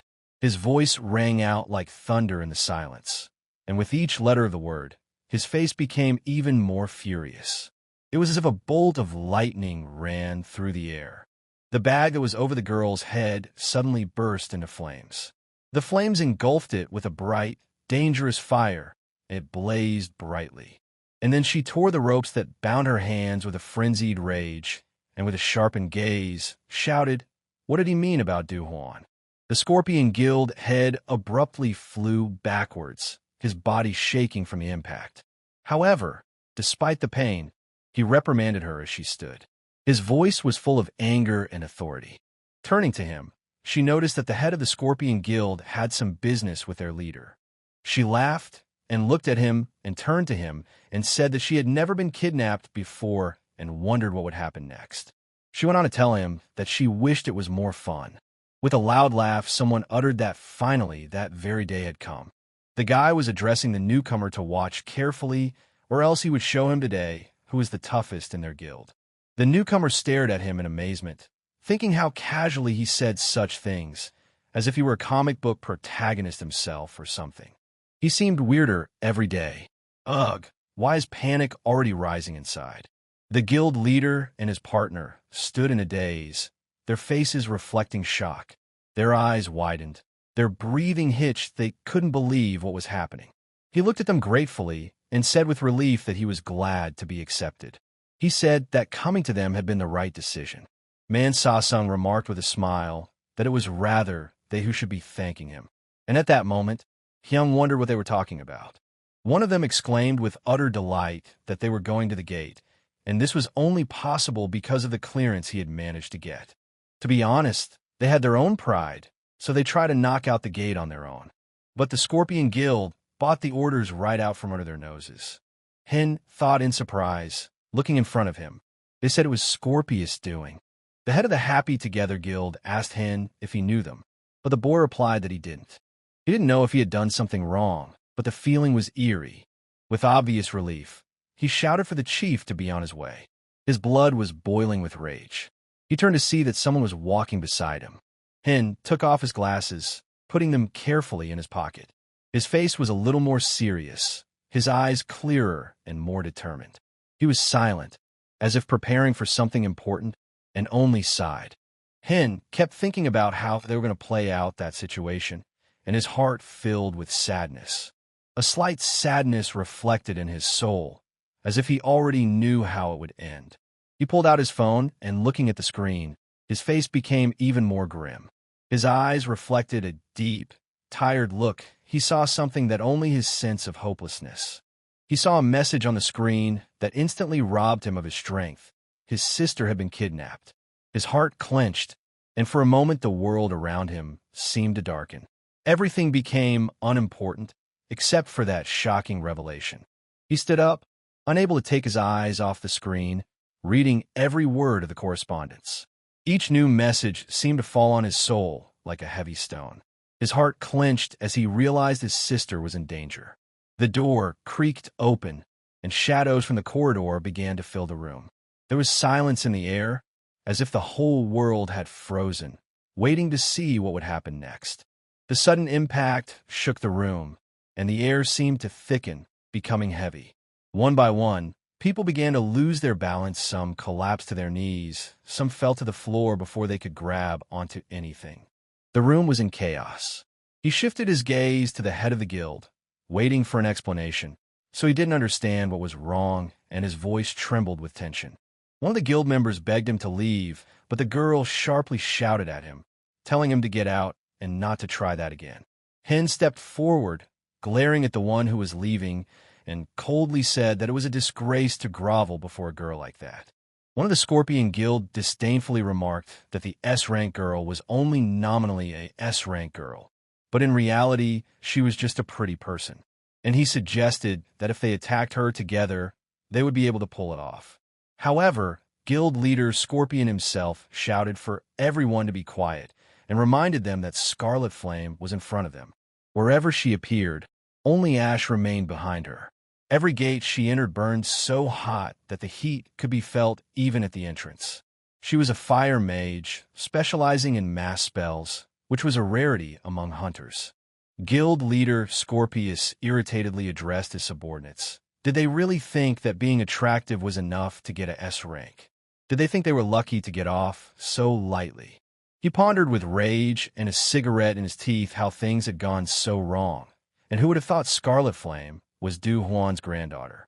Zhou Jin Nam, the leader of the Scorpion Guild, had originally only intended to teach the stubborn assistant a lesson. However, after the failed attempt, he vowed to retreat temporarily, but in the future, he would make the offender answer for everything.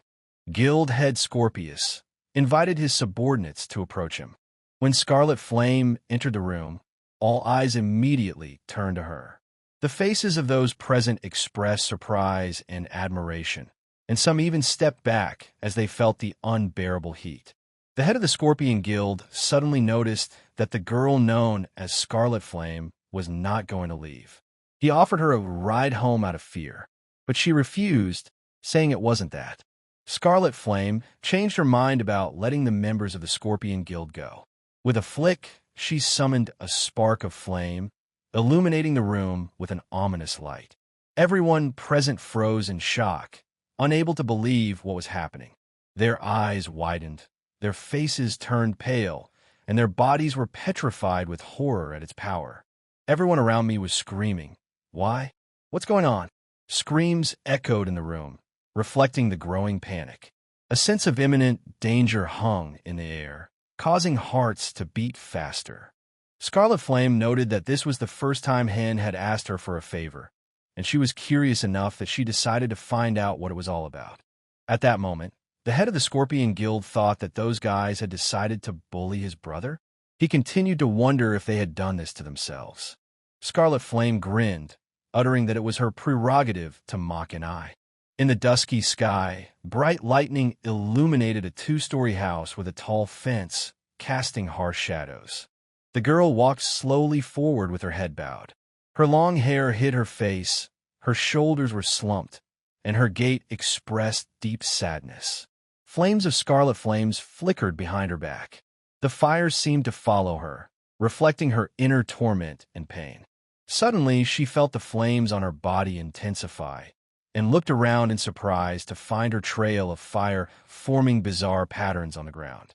She stopped, contemplating this unusual phenomenon. Scarlet Flame felt her flame intensify, and suddenly felt like a comic book heroine, savoring the moment of her power and uniqueness. The members of the Scorpion Guild lay on their hospital beds, covered in bandages and with an expression of exhaustion on their faces, emphasizing the fragility of their condition after the incident with Scarlet Flame that led to the collapse of their guild. An unprecedented incident known as the S-Ring abduction took place in South Korea, and that incident shocked the country, causing widespread public outcry and media discussion. Some wondered if this was a new kind of suicide, given the risk and difficulty of kidnapping someone from the S-Ring, especially someone as powerful as Scarlet Flame. Others, perhaps from the A-Ring Guild, suggested that their colleagues were too relaxed and had not expected such an outcome. His eyes widened in surprise at what the same guy had written on the screen.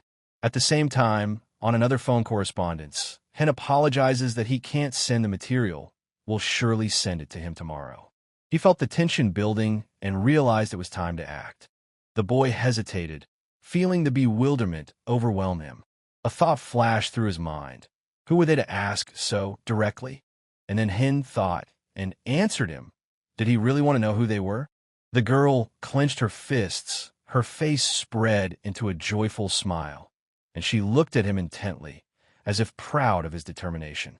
He turned to his sister to say, please, but she replied to him that there would be no such thing. He's already been delayed in sending stuff out because of those guys from the Scorpion Guild. He thought that this time he was also distracted by that gorilla. His sister grabbed him sharply by the neck for calling her a gorilla. Her eyes glittered with rage. She squeezed with force, as if trying to squeeze all the words out of him that he had just spoken. Everything around him seemed to freeze. Only her breathing and pulse were audible in the silence. And he was trying to tell her everything at that moment. Their guild has become a true force that cannot be ignored, and every step they take brings them closer to the top. They mock their guild mercilessly, taunting and humiliating its members as if taking pleasure in someone else's defeat. Hen fell to his knees with his head bowed, and his sister stood in front, trying to hold out her hands in a gesture of help. She stood over him, and he was absorbed in his own thoughts. Kneeling and with a slight chuckle on his face, sighing, he said he almost died before the book was released. Scarlet Flame, without taking her eyes off him, asked him with concern in her voice, what did he mean when he said he almost died before the book was released? There was a mixture of bewilderment and excitement in her voice, as if she were trying to figure out what hidden meaning lay behind his words. He said he didn't want to make a fuss, so he offered to keep things between them. She quickly ran out of the room, and he, screaming, tried to stop her, but she wouldn't stop. Hen joined the guild. He said with annoyance that damn gorilla, and for Tae-Hyun and Tae-Seo to shut up and eat. He arrived and was greeted with surprise. In his hands, he held something that had been given to him by his parents. He didn't forget to thank for being accepted into the guild. However, he said that thanking wasn't worth it because really, gratitude should be on their part. The boss was asleep, so the conversation had to be postponed until later. Unshik said he would come later because he had some things to take care of. Still, everyone decided to wait. Hen heard the question about the recent Scorpion kidnapping incident. He replied in a calm voice that he had heard, confirming that he was aware of the events. The conversation continued, and one of them remarked that the news was terrific. "It is awesome," Hen wrote in his notebook, "but it's just too bad they try to intercept their sweep." For a moment he hesitated, and with a slight doubt, thought that admitting it was his fault. His voice sounded calm, as if he had already made up his mind, that he had given it some thought. He pondered, observing what was happening. Even if the frames were different, they were still all connected somehow. He began to wonder if it was a coincidence. Something told him that there was some reason behind it. He continued to ponder, unable to shake off his anxiety. After all, it was very strange that the Scorpions, one of the most successful guilds in the A-Rang, all of a sudden, they decided to take away their rights to sweep the gate. It seemed kind of strange. They even went to the unprecedented step of kidnapping a S-Rang girl. They continued to discuss the incident, exchanging many hypotheses. In the end, all agreed that such a situation requires attention and careful investigation. It flashed through Hen's mind before he realized that the blame lay with him. And then he wondered what if they told him to leave the guild. After all, he could pose a threat to them. When you add it all up, there is only one conclusion to be drawn, as he has found himself in the spotlight of it all, and now his decisions could change everything. He came over and looked at him, and with a slight rebuke, said he was small and knew how things worked. Hen stood opposite, head slightly bowed, his gaze firm, but with an ineffable mixture of doubt and determination slipping into it. Hen cried, begging not to be kicked out and promising that it wouldn't happen again. He shouted happily that they would soon be rich. But also at that moment, he thought, why would such high-ranking hunters start a war? Any way you look at it, there's only one reason, and it's the truth. He realized that the reason for everything was because there were untold treasures hidden inside the gate they were about to defend. He thought about how lucky they were, because now that the Scorpions were no longer a threat, they had regained the right to mop up. And now there was only one thing left to do: get rich. The voice was irritated, not happy that the naughty boy was keeping him awake again. As Lux smiled on them, the conversation turned to riches. One of them asked curiously what kind of treasure there was. The boss only sighed irritably, grumbling why he had woken up in the first place. He said confidently that it was a worthwhile gate. The boss sighed, thinking, and then glanced at Hen, waved his hand, and said that since he was here, there was no need to delay. He had to get to the bottom of that case, because he had a job ahead of him.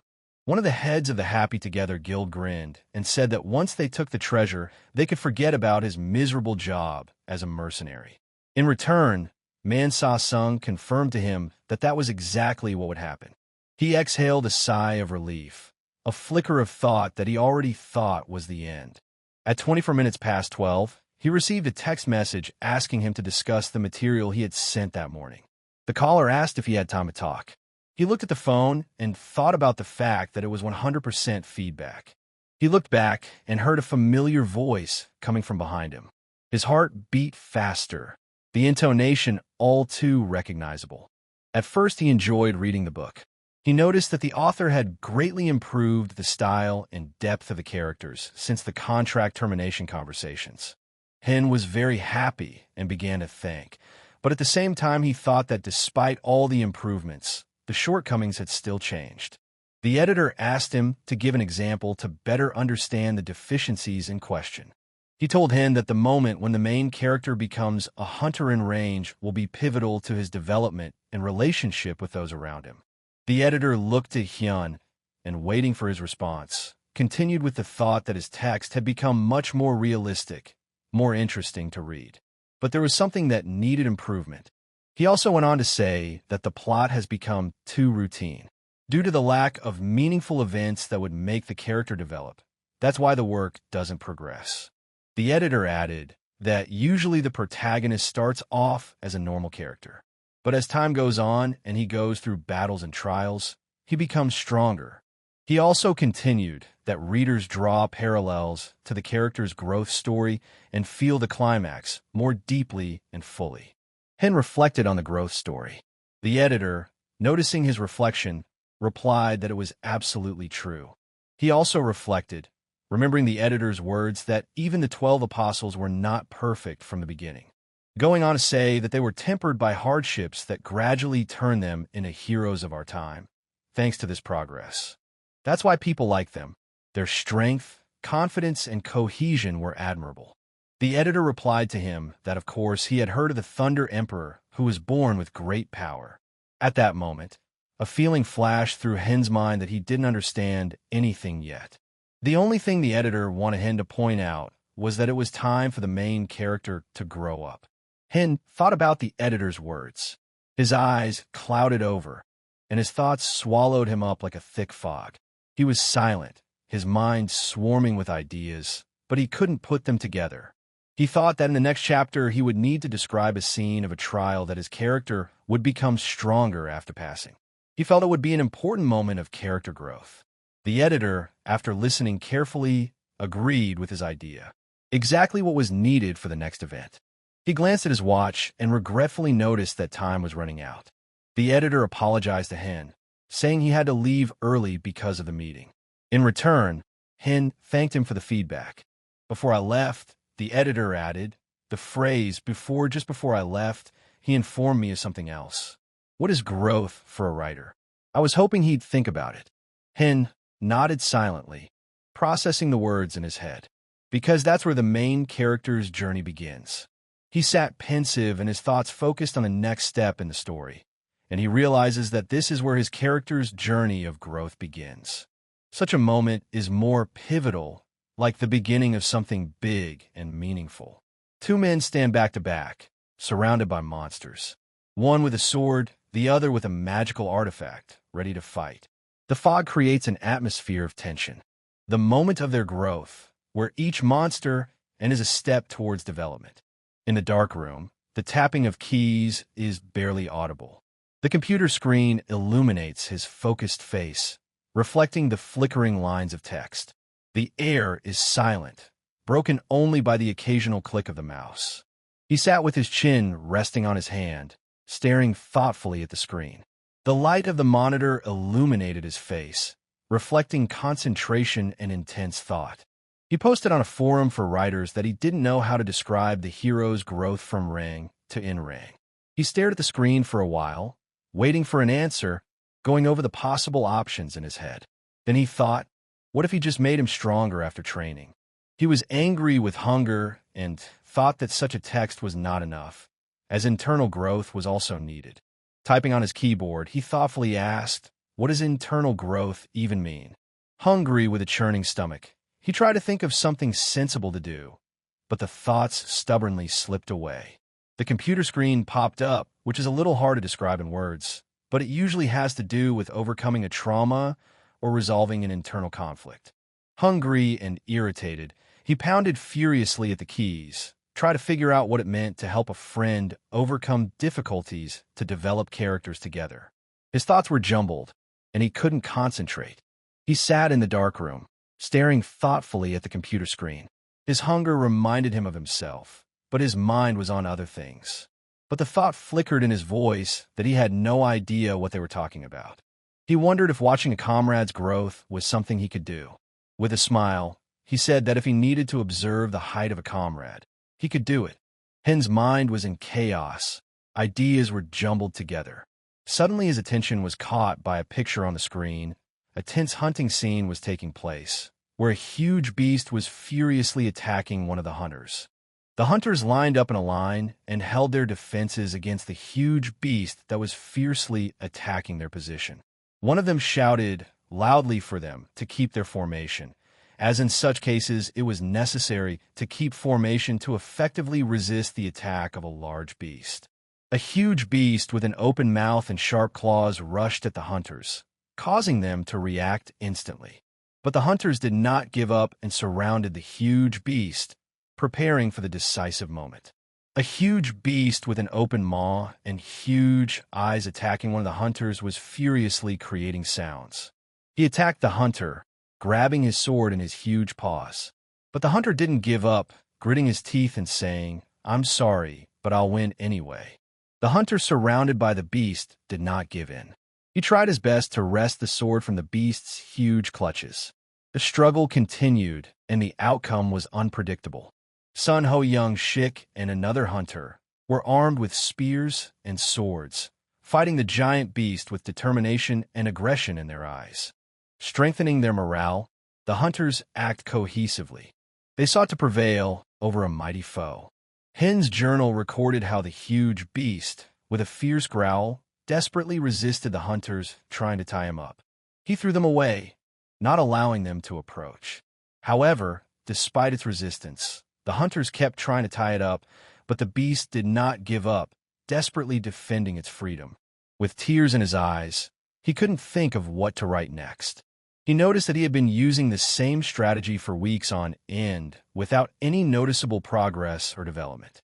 The editor had warned him earlier that they might terminate the contract if the current pace of work continued. And so that dreadful day came for him. The hunters laid down the huge beast in a coordinated manner. One of them, looking at his team, praised them for their teamwork. The guild head of the Happy Together Guild, Man Sa Song, turned around and inquired, "What about their new guy? Where is he?" He saw Hyen kneeling on his knees, begging and bowing his head to the ground, telling him not to cancel his contract. Man Sa Sung didn't understand what was happening to the guy. At the end of a long day, when the team of hunters had finished their chores, the partner shouted to his boss that since we were done for the day, then let's go home. Did the guild leader remind them that they hadn't forgotten anything? He reminded them of the distribution of the week's income. He thought that the distribution of the guild's income was very important, but at that moment, he hesitated.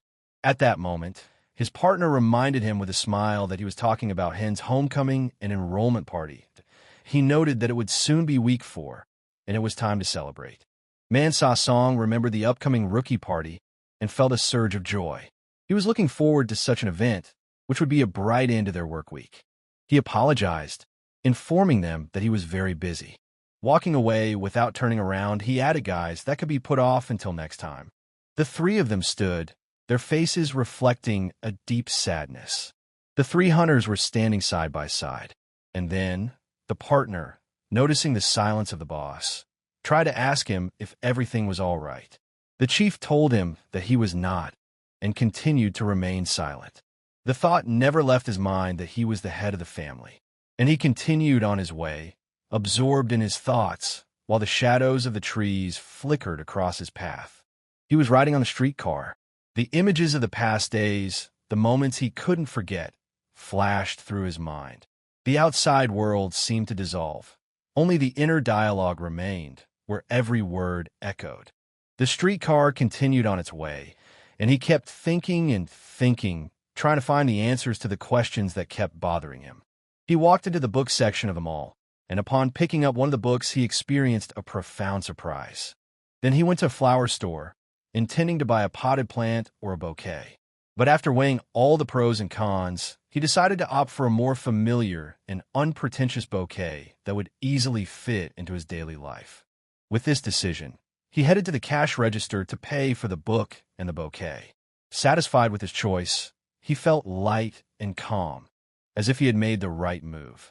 He left the store with a satisfied expression on his face, holding a bag of books and a bouquet of flowers. And so the boss stood facing the hospital, his face expressing determination and calmness. He knew that his actions could make a difference, and he was ready for the challenges ahead. He stood in front of the room, his gaze drawn inward, where a small child with a pale face sat on a whitewashed bed, surrounded by medical devices, and a young woman was beside him. Her face reflected a mixture of worry and immense love. She held his small hands gently, as if trying to convey her strength and support. The little boy saw his daddy with a happy face. His eyes lit up and his lips spread into a big smile. He stretched out his arms to hug his daddy. The room had a warm and cozy atmosphere filled with family happiness. Man Sa Song stood at the door and asked his son with a smile how he was doing. As he approached him, He noticed his satisfied face and heard the boy proudly announce that he had eaten every last crumb. He then praised his son, expressing his admiration for his appetite and integrity. The father's happiness and pride were evident. He praised his son and said that a good boy deserves a reward. He took a modern fiction book out of the bag and handed it to his son. On the cover was a scene from a movie about hunters, where the heroes faced dangerous situations in the wilderness. The little boy, with full of excitement, holding the book, asked his father, "This is the book about what not to do in hunter movies, isn't it?" He fulfilled his son's dream by giving him a book about common mistakes made by hunters in movies. Smiling, he said, "That's right, son. She talks about the mistakes hunters make in the movies and what they teach them." The son thanked his father with utter delight and said he was the best. Maxa's son did not forget about his wife. Addressing her fondly, he expressed his gratitude for her care and support. He told her that her love and devotion made their family stronger, and he handed her a beautiful bouquet, saying, "This is for you, dear." She was very surprised at his surprise. Her eyes lit up with happiness, and she answered him with a warm smile, confirming that their bond and mutual support were the foundation of their marital happiness. After all, with his attention, he reminded her that it was their wedding anniversary. She looked at him with a smile and told her lover how pleased she was. But it was very sad that they both completely forgot about her. Maxa's son addressed his wife fondly and said, "Beloved." His warm words emphasized their closeness and relationship. The boy watched his parents. With what tenderness his father hugged his mother, expressing his love and support. The son turned to his parents. He was trying to ask them something. The embarrassed parents looked at their son with interest, expecting him to ask a question. The little boy was passionately reading the book his father had given him. Suddenly, the boy became ill and developed a nosebleed. The parents were horrified when they noticed that something strange was happening to their child and began to worry about possible serious causes for this condition. The parents stood in the hospital room where their son Jiho was lying.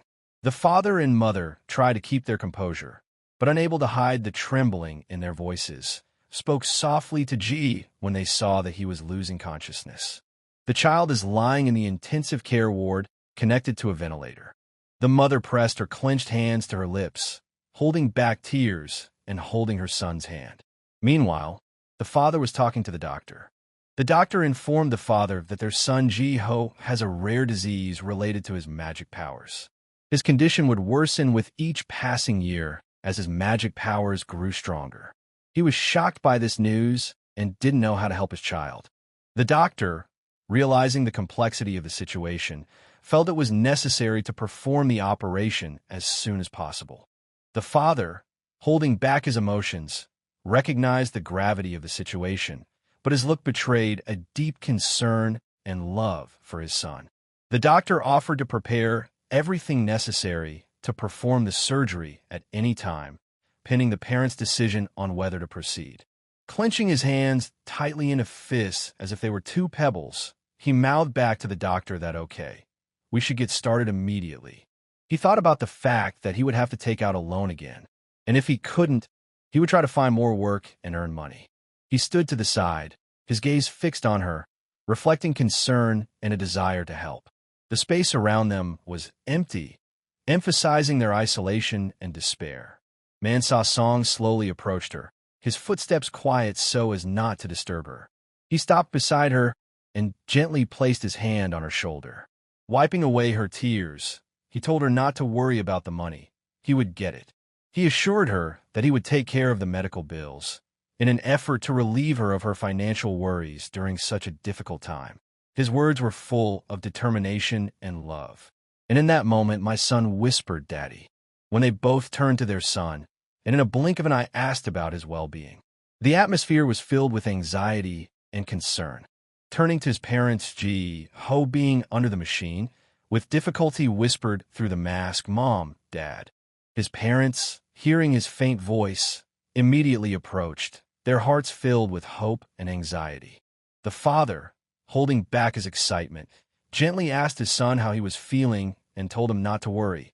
Everything was over, and they were close by. The baby apologized for scaring them so much. His mother, holding back tears, gently stroked his head and told him that everything was fine. Turning to him with love, she continued to say that the doctor had helped him and now he was under reliable protection. The child, feeling guilty about his illness, said quietly that he should not have gotten sick. The father, with love and care, told him not to say that again. The illness was not his fault. He continued to say, quietly under his mask, that if it wasn't for him, they wouldn't have to suffer so much. His words struck his parents, and they were very much disturbed. The mother and father, with eyes full of tears, leaned toward their own son. They asked him not to say that anymore, because it was not his fault.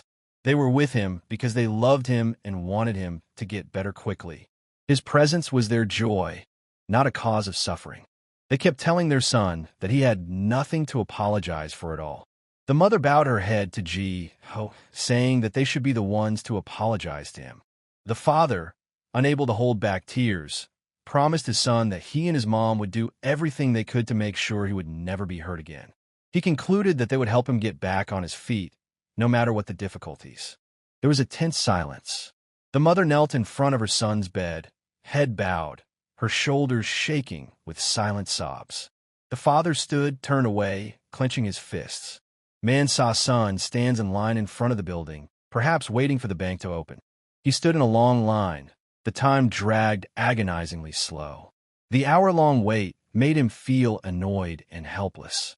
And here he was sitting across from the specialist, his face expressing anxiety and worry. She looked at him and told him, apologetically, that he already had unpaid debts. Such words echoed heavily in his soul. He was concerned that taking out a loan would not work out for him, and he had no other choice. Other than working as a mercenary, nothing had crossed his mind. Man-Sa Song sat on a log with his head down and deep in thought. His face reflected heavy thoughts and worries, and his shoulders were slumped slightly from inner tension. At that moment, his partner came up to him and said that he had done a good job. In response, Man-Sa Song looked up and smiled slightly and told him that he had done a good job too. Man-Sa Song's partner, noticing his hard work in the absence of his own guild, asked with a chuckle why he was working so hard there, even without his guild, whether it was because he needed a lot of fast money. He tearfully admitted that he needed money as he needed to help someone. His partner felt a deep sense of well-being upon hearing this. He knew that Man-Sa Song was always willing to come to the rescue, even at the cost of his own efforts. He wanted to ask him for money as he was experiencing financial difficulties. When he heard about 200 million, his partner was stunned.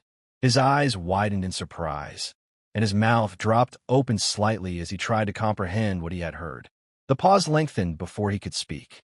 He reminded him that even S-rank hunters didn't make that kind of money. Max Sa-sung, in turn, was aware of the amount of the reward and was willing to make every effort to complete the task successfully. His partner was thinking. He stood with his head slightly lowered and his gaze more focused, as if he was trying to comprehend what he had heard. Thoughts flashed in his eyes as he weighed the information.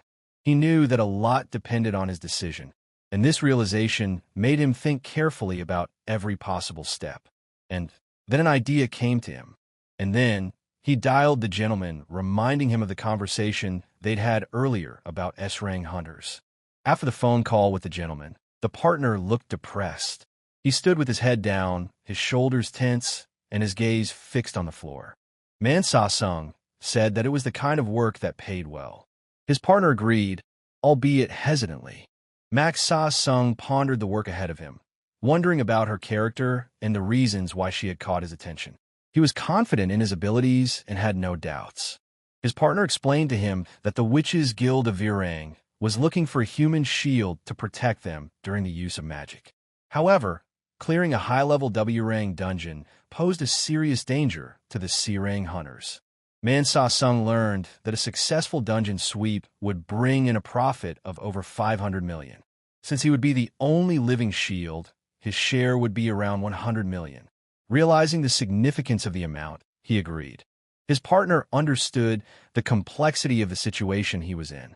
However, he realized that the upcoming task would require him to confront dangerous monsters on his own, without anyone's help. He warned him that he might die, as the upcoming dungeon was the most dangerous among all the W ranks. However, Man Sa-song was unstoppable. He asked for help from his partner to help him get that job. In the dark dungeon, lit only by flickering torches, a huge green monster stood before him. Man Sa-sung kept thinking about how he had to get there. He's an S-rank hunter, and he'll need to hold out at all costs. And if he can't, they'll all die.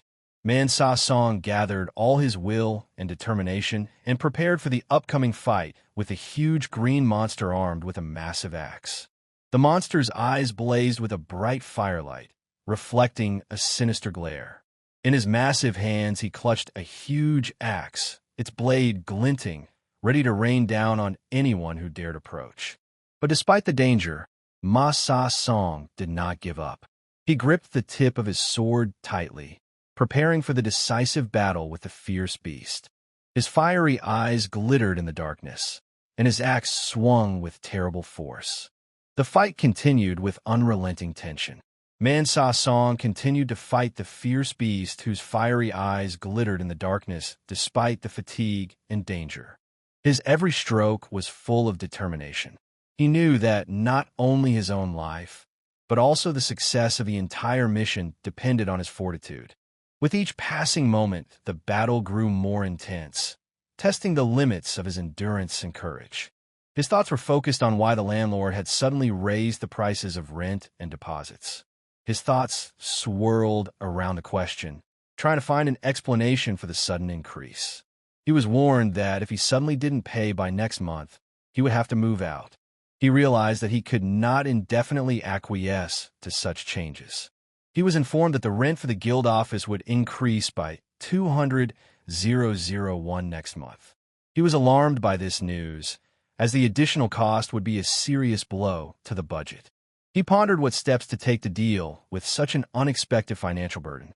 Man Sa-song, known in the guild by his nickname Ji-ho, was known for his dedication and desire to always be on the front lines.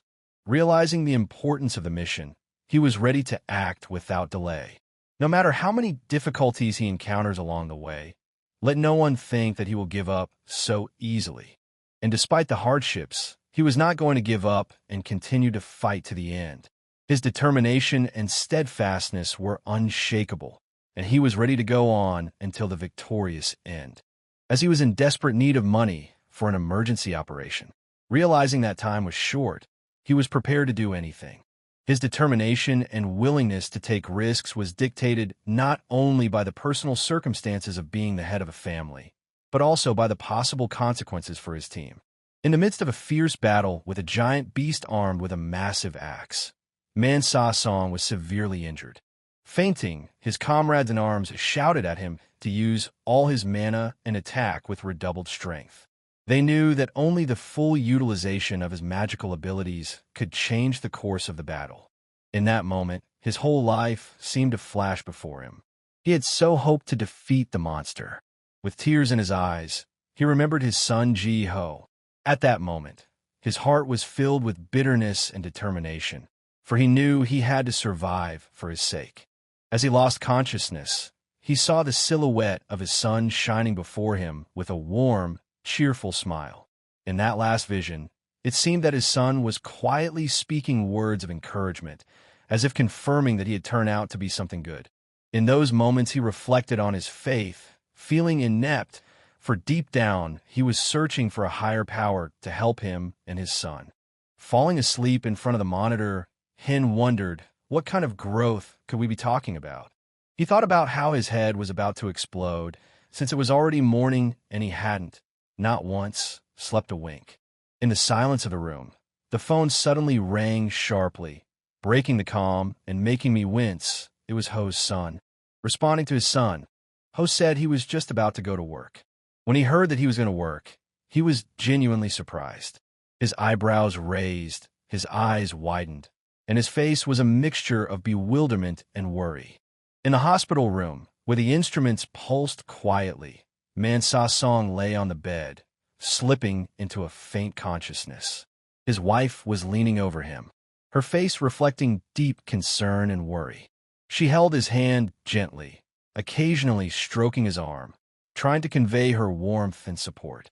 Her eyes were full of tears, but she held them back, striving to be strong for him.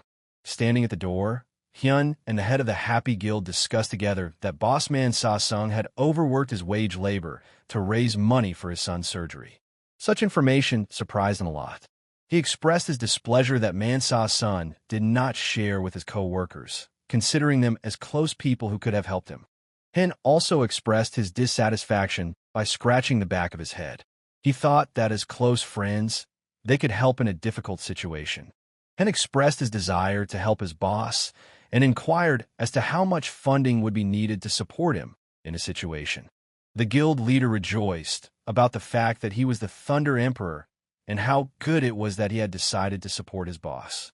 Man Sa-sun's wife, sitting next to her husband in the hospital room, watched with surprised eyes. She admired the decision of her husband's colleagues. His face reflected deep sadness and thoughtfulness, his eyes staring off into the distance as if he was searching for answers. He was grateful for Hyun's decision, but had to refuse his help. Hyun stood in utter confusion, asking the question why. The guild head talked about how if the boss needed money, he would have asked him for it himself, but he didn't do such a thing. He thought that the situation would change, so he convinced himself to accept a new member into the guild. But he sincerely saw you not as a Thunder Emperor, but as an ordinary guy, their comrade. In the guild corridor, a new recruit excitedly reported that they had contacted the guild in rank, where the boss worked as a mercenary. Hearing such news, the guild leader immediately headed towards the meeting place. Scratching the back of his head, he grinned, contemplating the fact that the man was either extremely honest or terribly naive, paying too much attention to various little things. Either way, if he accepts his help, he feels he'll be disappointed in him. They'll figure something out on their own. He walked away slowly, his shoulders slumped and his gaze fixed on the floor. Each step reflected his inner sadness and disappointment. He realized the depth of the problem, but felt completely powerless before it. Hyun spoke after the guild leader, expressing his desire to help Man Sa-sung not as a Thunder Emperor, but as a junior. The sudden attack of the monsters required an immediate and coordinated response. It was necessary to hold the line of defense, as S-rank hunters played a key role in protecting humanity from powerful threats. The guild leader, along with the young fighter, shouted enthusiastically that they were ready for battle. They both stood side by side, showing unity and determination in the face of the impending threat. Skeleton-like monsters were advancing towards them, their bony bodies gnashing with every step. The guild leader, along with the young fighter, wasted no time in preparing for battle, ready to defend their territory at any cost.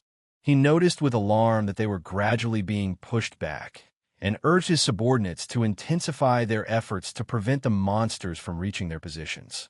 The S-rank hunters, with their outstanding combat skills, occupied strategic positions on the defense line, effectively repelling monster attacks and protecting key facilities. Once in front of the boss room door, the group stopped. They regrouped, checked their gear, and prepared for the battle ahead.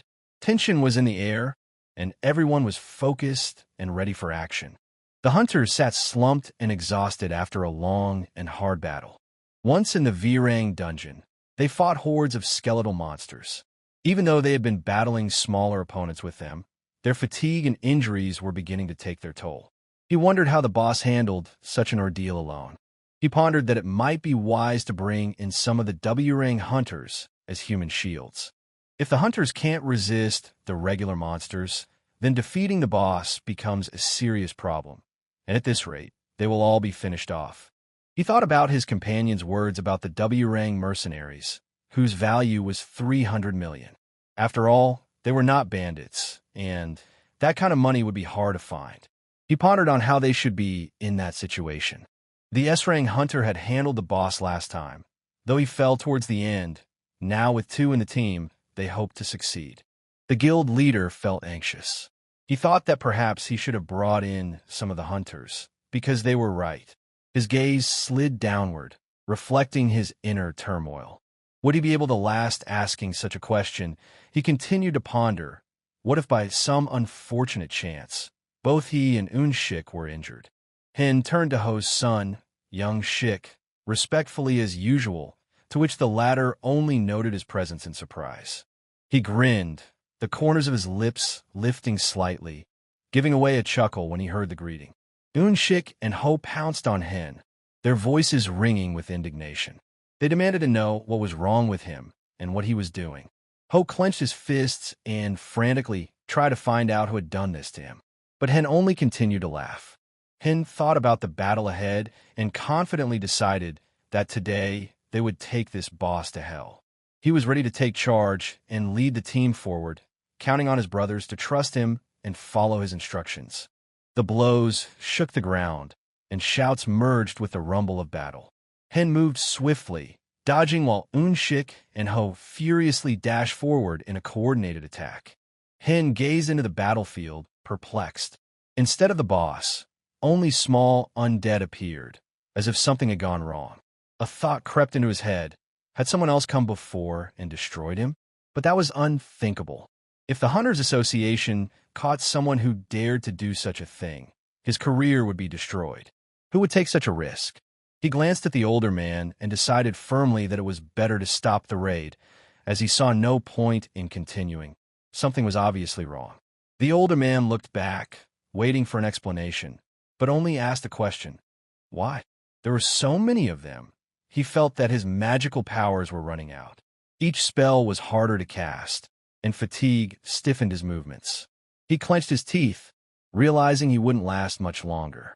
He looked around the battlefield, wiping the sweat from his forehead. The boss was nowhere to be found, and he didn't know why, but it didn't matter anymore. They had almost outnumbered all the enemies. All that was left to deal with was the remnants. Once their magic powers recovered, they could go back and look for the boss. But it was pointless to continue fighting, as in their condition they were unable to defeat the enemy. He only had strength left for a couple of spells, and each successive one was getting harder.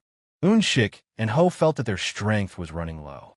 To damage the boss in such a way, one would have to be almost unconscious. The thought of beef soup kept them busy.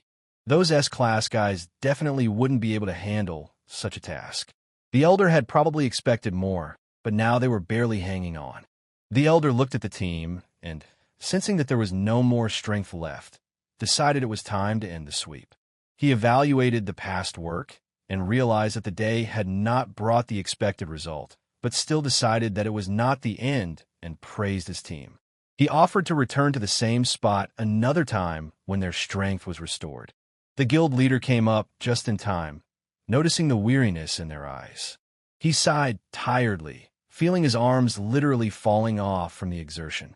He also said, giving the command to finish, that everyone had done well, it was time to rest. He also told them to leave, pointing them to the exit. But before the crew could disperse, he grinned and added that this was just the beginning.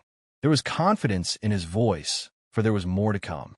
It was then that Hin realized that that battle was only a small part of the trials ahead of them, and something more serious lay ahead. His words were not a mere statement of fact, but a determination, a willingness to move on despite his fatigue. That battle was over, but the journey was far from over. New battles and new challenges lay ahead, and there was no retreat. The Elder waved his arms sharply to the sides, his movements broad and expressive, as if he were trying to convey something important. Hin stood by his side, his arms crossed over his chest, and watched silently. His gaze remained calm, but inside he was already preparing for the next challenge. A new monster emerged from the darkness ahead, a huge skeleton with brightly glowing eyes. It was a boss monster, a giant rank plus skeleton, and its presence instantly inflamed the atmosphere, making the hunters wary. The skeleton slowly raised its head, its glowing eyes staring directly at Hin and the Elder. A low, rumbling voice sounded. The monster was trying to speak to them. He prophesied that he was the boss, as if confirming his title. The Elder, wary of the situation, exclaimed with irritation, realizing that the moment was far from the best.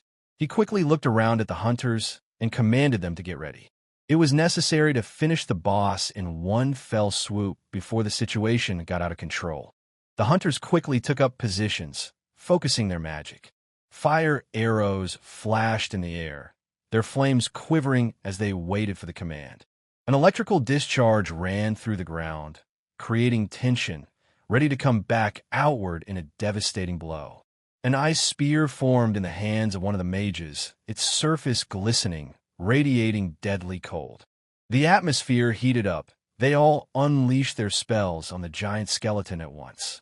Spells rained down on the skeleton. Flashes of fire, lightning, and ice illuminated the battlefield, but when the dust cleared, not a single scratch was untouched.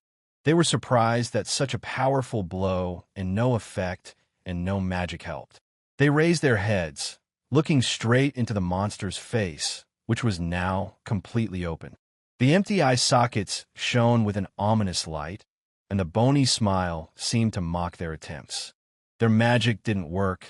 The spells dissipated, leaving no trace on the giant skeleton. The hunters froze in shock, realizing their helplessness in the face of that threat. The thought that this was the end flashed through everyone's mind. Hen abruptly snapped out of his seat, his voice cutting through the growing panic. His shout made everyone wake up, bringing them back to reality. They had no time for fear, as they needed to act. Ho, with an expression of determination on his face, quickly looked at the situation. Yong-shik's eyes glittered with steely determination. He did not hesitate, instantly assessing the situation. Ho and Un-shik were ready for action, their silhouettes clearly standing out against the tense scene. Ho gripped his weapon tighter, his face contorted with effort. He fought as hard as he could. Each blow and each thrust and each pressure was a heavy fatigue in his body. But he didn't give up. The mages were outraged at what was happening. They could not believe that their most powerful spells had no effect on the monster. Ho shrieked indignantly. What the hell? There was a shiver of rage in his voice. He couldn't understand how their efforts could have been futile. His eyes glittered with rage, and his hands clenched into fists, ready to attack again. And Un-shik shouted Esringi. His voice was full of despair and rage. He too couldn't believe that the monster was so strong that it was ignoring their efforts. A fire of determination lit up in his eyes. Watching what was happening, Hen scrutinized every movement. He believed that in such a battle, they would be able to find a weakness, even if it was hidden in the most unexpected moments. Deep down, he knew that the moment had not yet arrived, and they would be able to find a way to win despite the odds. Yen-shik moved very quickly, almost instinctively. His fingers clutched the rough ropes, soaked in sweat and dust. The monster in front of him twitched, revealing teeth as sharp as blades, but the guy didn't retreat. The monster lashed out with more force, the ropes snapping. The boy darted to the side again, narrowly avoiding the blow. His heart was pounding in his ears, but he was already calculating his next move. There was very little time. Just like the small man had told him, he had to use Plan B. Hen stood in the very center, confidently erect, his gaze shining with excitement. Un-shik and Ho stood on either side of him. Their eyes widened, their faces frozen in an expression of genuine shock. Hen laughed, left that strategy by the materials available in the association in the C-rank boss section. This was the first time he had to think about tactics over an opponent below a rank, so he took the time to study it. It was the boss, a giant skeleton. Its size was staggering, where its every movement was accompanied by a resounding sound, and its blows had crushing power. However, the same colossal mass made it slow and sluggish, which left room for maneuver. The giant skeleton's weaknesses were obvious: its knees. These were the ones that needed to be struck in order to deprive it of mobility and weaken it considerably. Hen had given clear instructions for them to use their speed advantage and attack before the boss could strike. He was going to signal them at the right moment. Un-shik tensed up abruptly, his expression replaced with anxiety. He tried to comprehend the situation, and this all he managed to find all this information in just one night, spent studying the materials and analyzing the boss's weaknesses. Hen smirked, squinting his eyes slightly. After all, he was something of a writer himself, albeit a novice for now. But even a novice knows that a good story hinges on details and victory on a carefully considered strategy. Hen continued the thought, confidently writing down that for a writer, research equals that's the foundation. His deep understanding of the subject will not produce anything worthwhile, whether it's a book or a plan to win. Yong-shik raised his hand in gratitude, smiling broadly. He was determined, realizing that with this step, they had come closer to their goal. But he knew that there was an even more difficult stage ahead of them. We had to prepare for the next step, which didn't promise to be easy. Before attacking, the boss let out a loud roar that shook the air and warned of his intentions. When they dodged, they had to try to move left and right to avoid a direct hit and maintain their mobility. That way they would share his attention. When they launched their attack, they needed to hit the joints. That was where his weak spot was hiding. The more often they hit there, the better chance they had of weakening him and making it difficult for him to move further. Ho flew into the air, his eyes burning with excitement. He rushed forward with vigor, accompanying his attack with a loud battle cry that echoed through space, heralding the beginning of the strike. In the next second, his attack hit the target with force, leaving behind the rolling sound of impact and a whirlwind of raised dust. When they succeed in neutralizing the enemy in this way, it will be their first real success. Hen shouted Ho's name loudly, his voice sounding sharp and anxious. At that moment, the tension had reached its limit, and everyone knew that the next second could decide the outcome. Yin-shik fought with all his might, not allowing himself a single second of weakness. They needed to deal maximum damage to the core, the only point that could finally finish off the enemy. Each attack had to be precise and powerful, otherwise the boss could take the hit and continue the battle. Each attack had to be precise and powerful, otherwise the boss could withstand the blow and continue the battle. And that's the punch, cross to cross. His hands slammed into the target with all his might, the sound echoing around him. His muscles clenched from the exertion and his breathing hitched, but he didn't stop, preparing to strike next. Unshik stumbled and collapsed to the ground, breathing heavily. The impact was too strong, knocking the last of his strength out of him. Dust rose around him, but he clenched his teeth and tried to get up, knowing that he could not give up. A tear rolled down Yong-shik's cheek, mixing with sweat and dust. He clenched his teeth, but the trembling in his chest could not be hidden. At that moment, Ho shouted, his voice piercing through the noise of the battle, forcing Yin-shik to raise his gaze. Hen clutched the notebook tightly in his hands, his gaze focused. He shouted a command at the right moment, then jumped back, watching the battle intently. His eyes quickly moved from one fighter to another. The skeleton of a monster towered before them, holding a huge spear in its bony hands. Its empty eye sockets seemed to stare, and every movement was accompanied by the ominous creaking of bones. The monster stood face to face with the hunters, ready to deliver a devastating blow. As the battle raged on, Hen watched carefully, assessing their tactics. But in an instant, he seemed to realize something, and a shadow of understanding flickered in the depths of his skull. The skeleton didn't stop, continuing to swing at the hunter with its huge pickabow.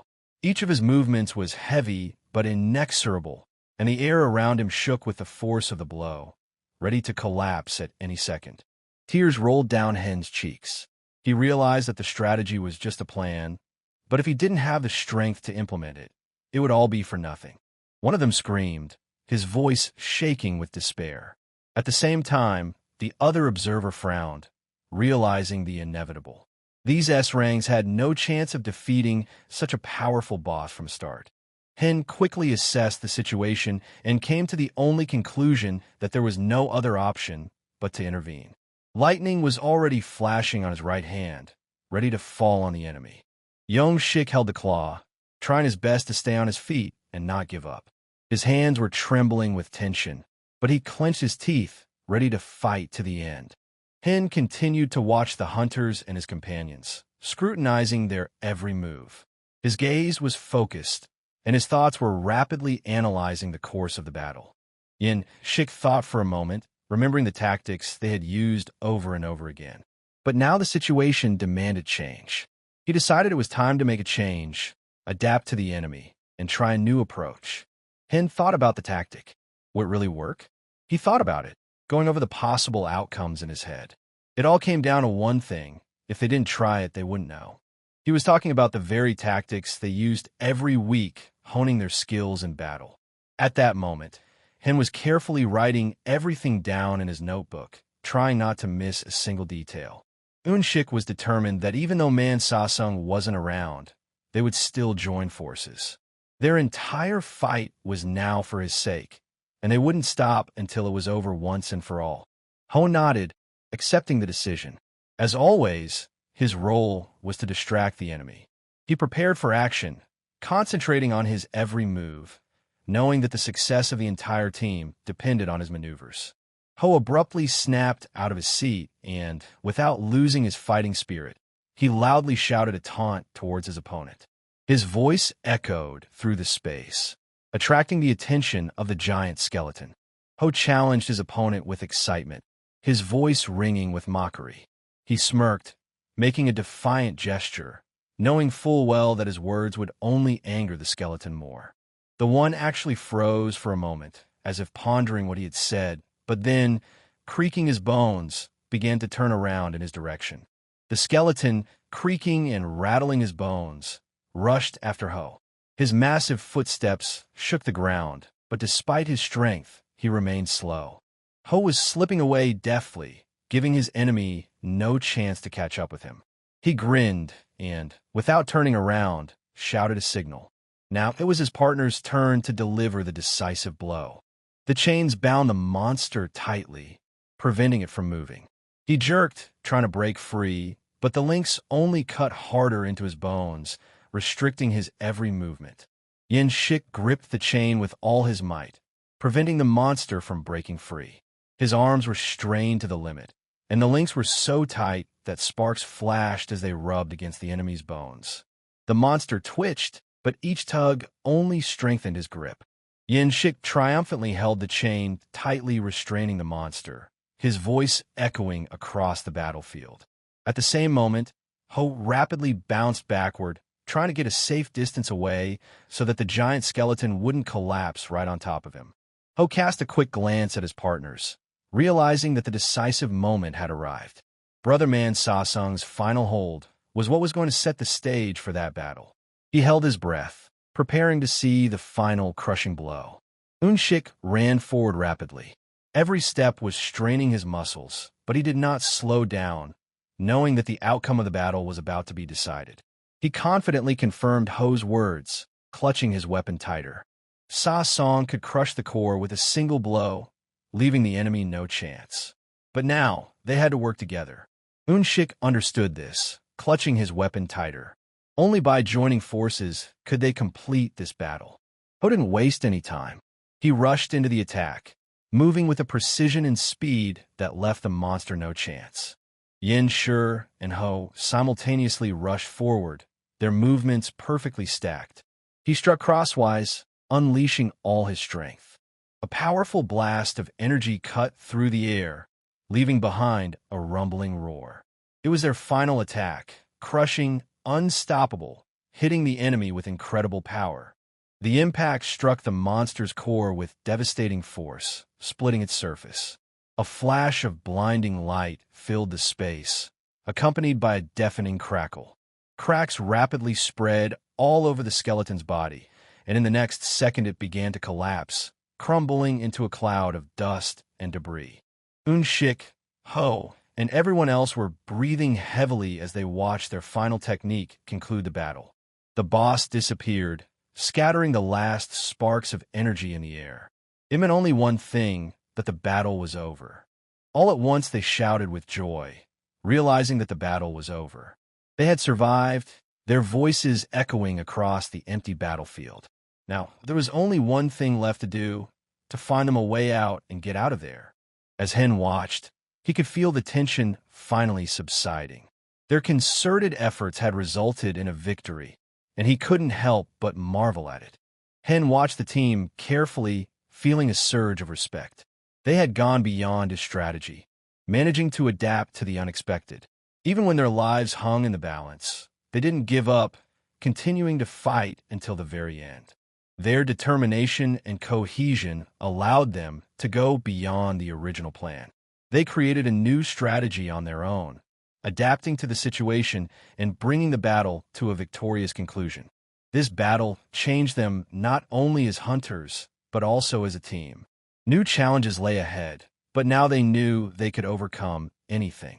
And it was growth, not just in strength, but in understanding, in the ability to work together. They were on their way to the hospital where Man Sa-sung was. Despite their fatigue and the signs of battle, their steps were confident. Now, after all they had been through, it was important for them to see him, the one they had fought for.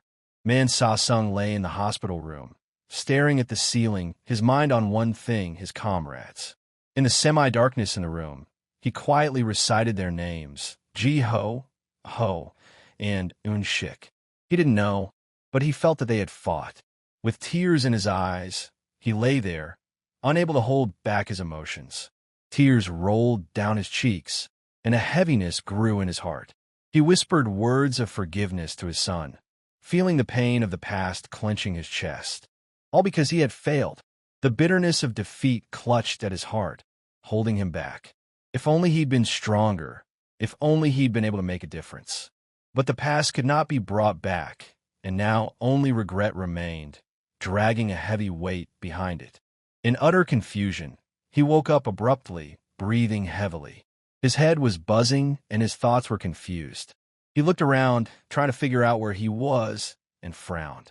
Everything around him was unfamiliar, sterile, and cold. Suddenly, fragments of memories flashed before his eyes. He saw the huge monster bearing down on him, the sharp pain piercing his body as the enemy struck. That moment was the last thing he remembered before everything went dark. He thought it was all done for his son. He put a hand to his forehead and frowned, trying to sort out his thoughts. Was there nothing he could do? Scraps of the battle came to mind, but the more he tried to remember, the more he felt powerless.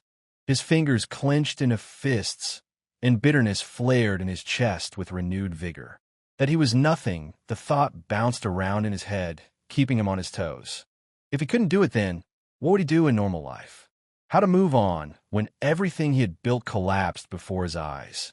Un-shik, Ho, and Hen stood at the door, gazing intensely into the room. As soon as Man Sa-sung stirred, Ho couldn't contain his emotions. His eyes lit up and his voice sounded loud and joyful.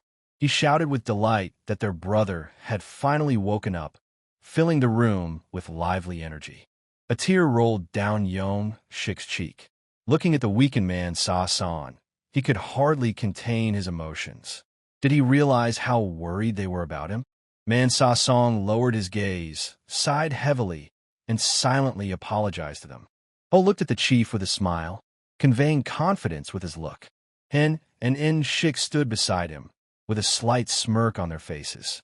While the guild chief had been lying unconscious, they had done everything they needed to do. Now, gathered together, they stood in front of him as one cohesive team. Man Sa-sung looked up at them, and his chest clenched with emotion. They made it through. Now I no longer had to worry about the money for Ji-ho's operation. His team had handled everything. He looked at them in amazement, realizing that all that money was the result of their hard work at hired part-time jobs. All three of them laughed, relief and joy mixed in their laughter. That difficult moment when they had worried about the future seemed far away and not so important. Yin-shik grinned as he pointed to the money they had collected. All of the money was from the shabos and the funds from the pass gate, now enough to cover the cost of Won-ho's operation. Man Sa-sung couldn't believe his ears, staring dumbfoundedly at his comrades. He felt a deep shame. His face became serious. He could not accept money from his comrades, for it was their effort, their labor, and he did not want to be a burden. Even in such a situation, pride prevented him from accepting help. Ho couldn't help but cry, his eyes filled with surprise and confusion. He couldn't understand why the chief was refusing. Why couldn't he just accept help when they had all been through everything together? Un-shik looked at Song with irritation, unable to understand his refusal. He couldn't believe what he was hearing. Anxiety sounded in his voice, and he added, thinking of his brother, whether he had thought of his son Ji-ho at all. Man Sa-song looked at his companions with determination, but with sadness in his eyes. He didn't say he wouldn't take the money, but he couldn't afford to just take it, knowing the risks they had taken. He was ready to return it as soon as he could. Ho looked at Man Sa-song with relief and slight irritation. He said, smiling slightly, "Then what was the point of this?" He said for the chief to just take them since they knew his position. Man Sa-song muttered quietly, looking around at his comrades, that this was his position. And he knew that his refusal made no sense, but pride and responsibility for the team held him back. He thought that everything was behind him, but his inner worries and unresolved issues were still weighing him down. The realization that his decisions were leaving a mark was like a wall that had fallen down and still needed to be fixed. He lowered his head tiredly, feeling the fatigue come in waves. He was so damn tired, he whispered, and his shoulders slumped heavily as his thoughts consumed everything else again. Every day, they went through 3 or even 4 gates, exhausting themselves to the limit. Man Sa-song understood their condition, as he had been through it himself. In response to their reproaches, he only exhaled tiredly. He had no other choice, since Ji-ho was sick, and they had no other choice. The pace was unbearable. If this continued, not only Ji-ho, but they would be the first to collapse from fatigue. This thought was in the air, and everyone on the team realized that they felt the same way. One of them addressed the deputy head. The voice sounded tired, but also hopeful that he would make the right decision. The deputy guild leader looked at his comrades, his gaze serious. He was well aware of how many more times they would have to deal with the consequences of the boss's decision. As long as things went on like this, the guild would never rise to the C rank. Such a thought weighed on his mind. They all worked their asses off just to keep up with him. One by one, they are exhausted, drained, injured, and end up in the hospital. Therefore, sooner or later, their bodies would simply fail. If things continue like this, the guild risks not only losing their chance to rank up, but also losing the hunters themselves. And he was going to create his own guild, build it according to his own rules, make it strong and independent. But the reality was much harsher than that, and instead he and his companions only exhausted themselves trying to keep up with the boss's ambitions. Everything that was happening, the endless fatigue, the injuries, the fear of the future, was his fault. If only he had made a different decision. If only he hadn't let the situation go this far. But now it was too late for regrets. He looked at his companions, their tired faces, and one thought flashed through his mind. This was his dream. It was their common goal, their aspiration, but he realized how hard it was to go to it when the step was given with such pain and effort. He stood in silence, staring at the family photos arranged on the table. Each picture reminded him of what he had wanted to achieve and what he had left behind. He kept looking at the pictures, at the faces that had been so alive and vivid, but now remained only in his memory. The family he couldn't save would always remain a heavy weight on his mind. Such memories were like a wound that would not heal. Man Sa-song sat absorbed in his thoughts and went back to the moment he had made his decision. All because I'd put the burden of responsibility on their shoulders, he thought, feeling a heaviness in his chest. And they needed to think about what they wanted to do with their lives. Eun-shik sighed indignantly, saying that everything had happened because of Richard, the traitor who had ruined everything in his opinion. Ho, on the other hand, remained confident and calm. He assured that the blame should not be shifted to others. And he didn't understand why the whole situation was linked to the actions of their chief. Hen stood beside him, his eyes covered, and the words he spoke seemed resolute, yet full of doubt. He spoke of staying on as an assistant even if it didn't match his ambitions and dreams. Man Sa-song silently looked at Hen, his eyes hiding many thoughts. He realized that this decision, though it seemed temporary, was important to everyone. He nodded discreetly, and only noted that if Hyung decided to stay, his place would always be here. Hen thought about the recent feedback about his protagonist being stuck in one place. He didn't understand everything. From his point of view, the protagonist continued to grow, learning new skills and becoming stronger, increasing his rank step by step. But then with the help of them all, he realized that character development is not just about growth levels and new skills, but also about dealing with internal conflicts and making tough decisions. He realized that for his character, as well as his friends, going through the gate wasn't just a way to get stronger. They weren't going there to pump up like his protagonist, but to protect what was important to them. Each of them was willing to fight because they believed in their boss and wanted to help him. Hen realized that his team's determination showed courage beyond their ranks. Thinking back to the guild introductions, he realized that the theme of his story would be titled, Family Matters Most. And there, amidst such trials, he could gain experiences he wouldn't find anywhere else. So he will continue to help for the sake of his protagonist's growth. Man Sa Song looked at Hen with respect, realizing that for the sake of the guild, they were willing to go to any lengths. He knew each of them was willing to sacrifice something important for the common good, and that made them a true family, able to overcome any difficulties. And he realized he wasn't alone.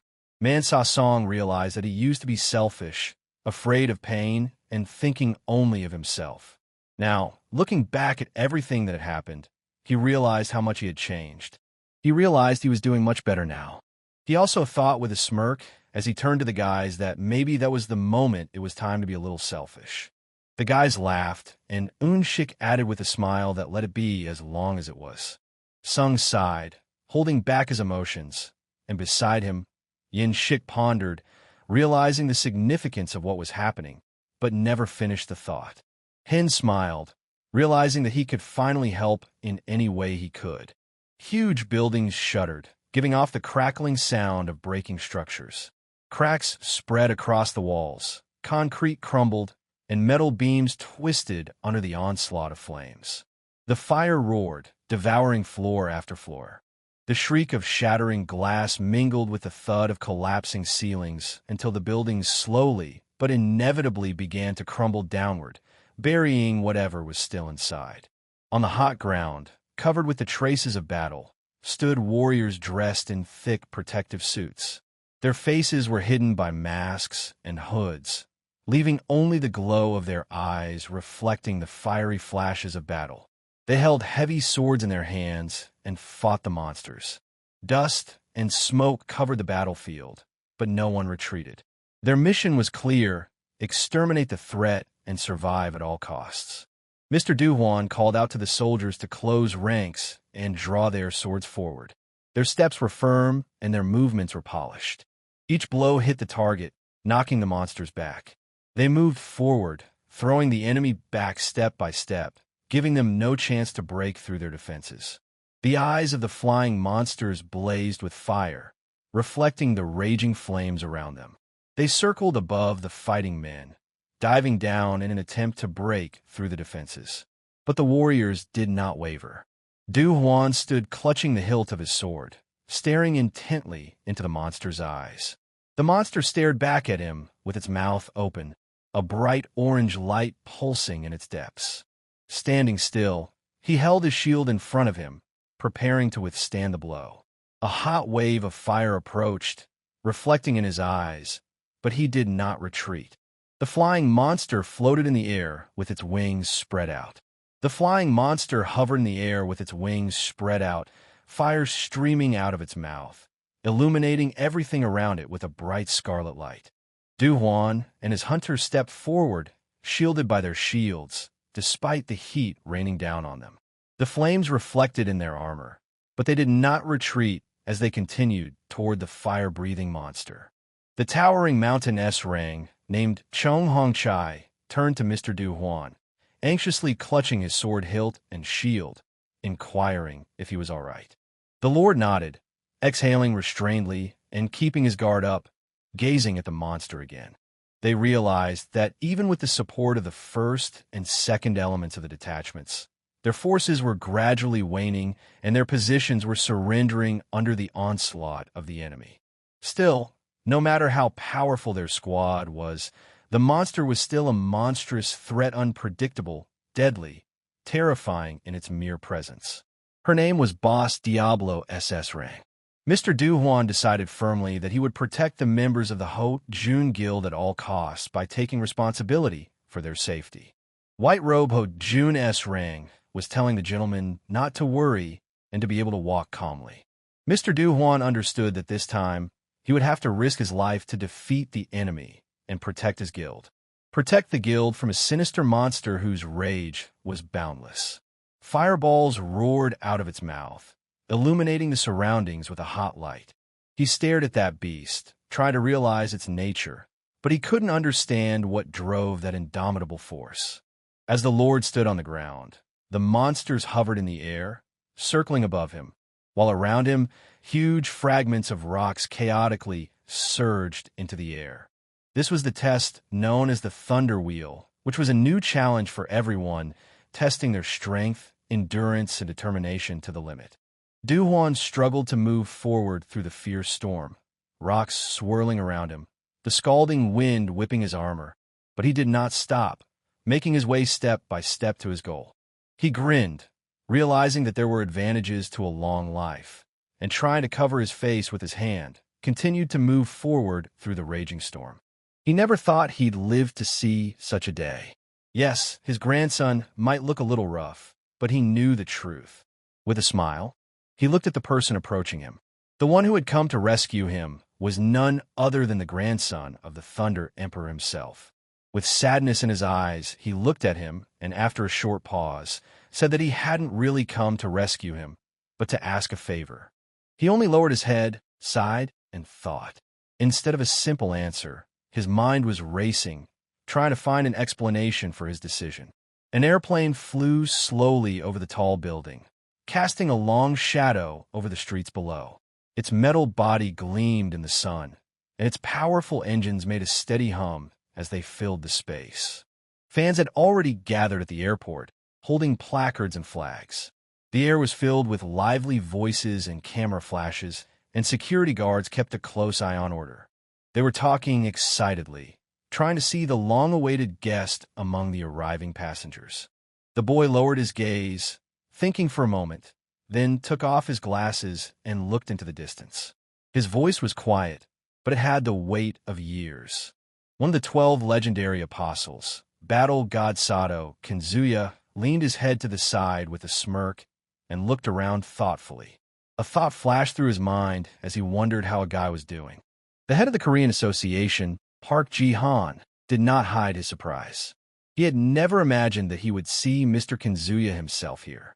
Kinzuya-san, holding a cup of coffee in his hands, grinned. He calmly took a sip, then nodded slightly, as if acknowledging his appearance, and apologized nonchalantly for catching his interlocutor off guard. He leisurely placed the cup of coffee on the table, continuing to maintain his nonchalant grin, as if enjoying the moment. Kinzuya, slightly leaning forward with a serious expression, took out an envelope from his inner pocket and carefully placed it in front of Park Ji-han. Park Ji-han frowned as he pondered the situation. If the director of the Japan Hunter Association himself sent one of the 12 apostles, then the matter was really serious. He felt a chill run down his spine. Sweat trickled down his temple, and his hands trembled slightly as he finished reading the letter. The destroyer and Jaina were dead. That changed everything. Kinzuya shook his head, his gaze grim. 2 members of the 13 stars of the Azure Sky had been destroyed, an irreparable loss. A heavy silence hung in the air.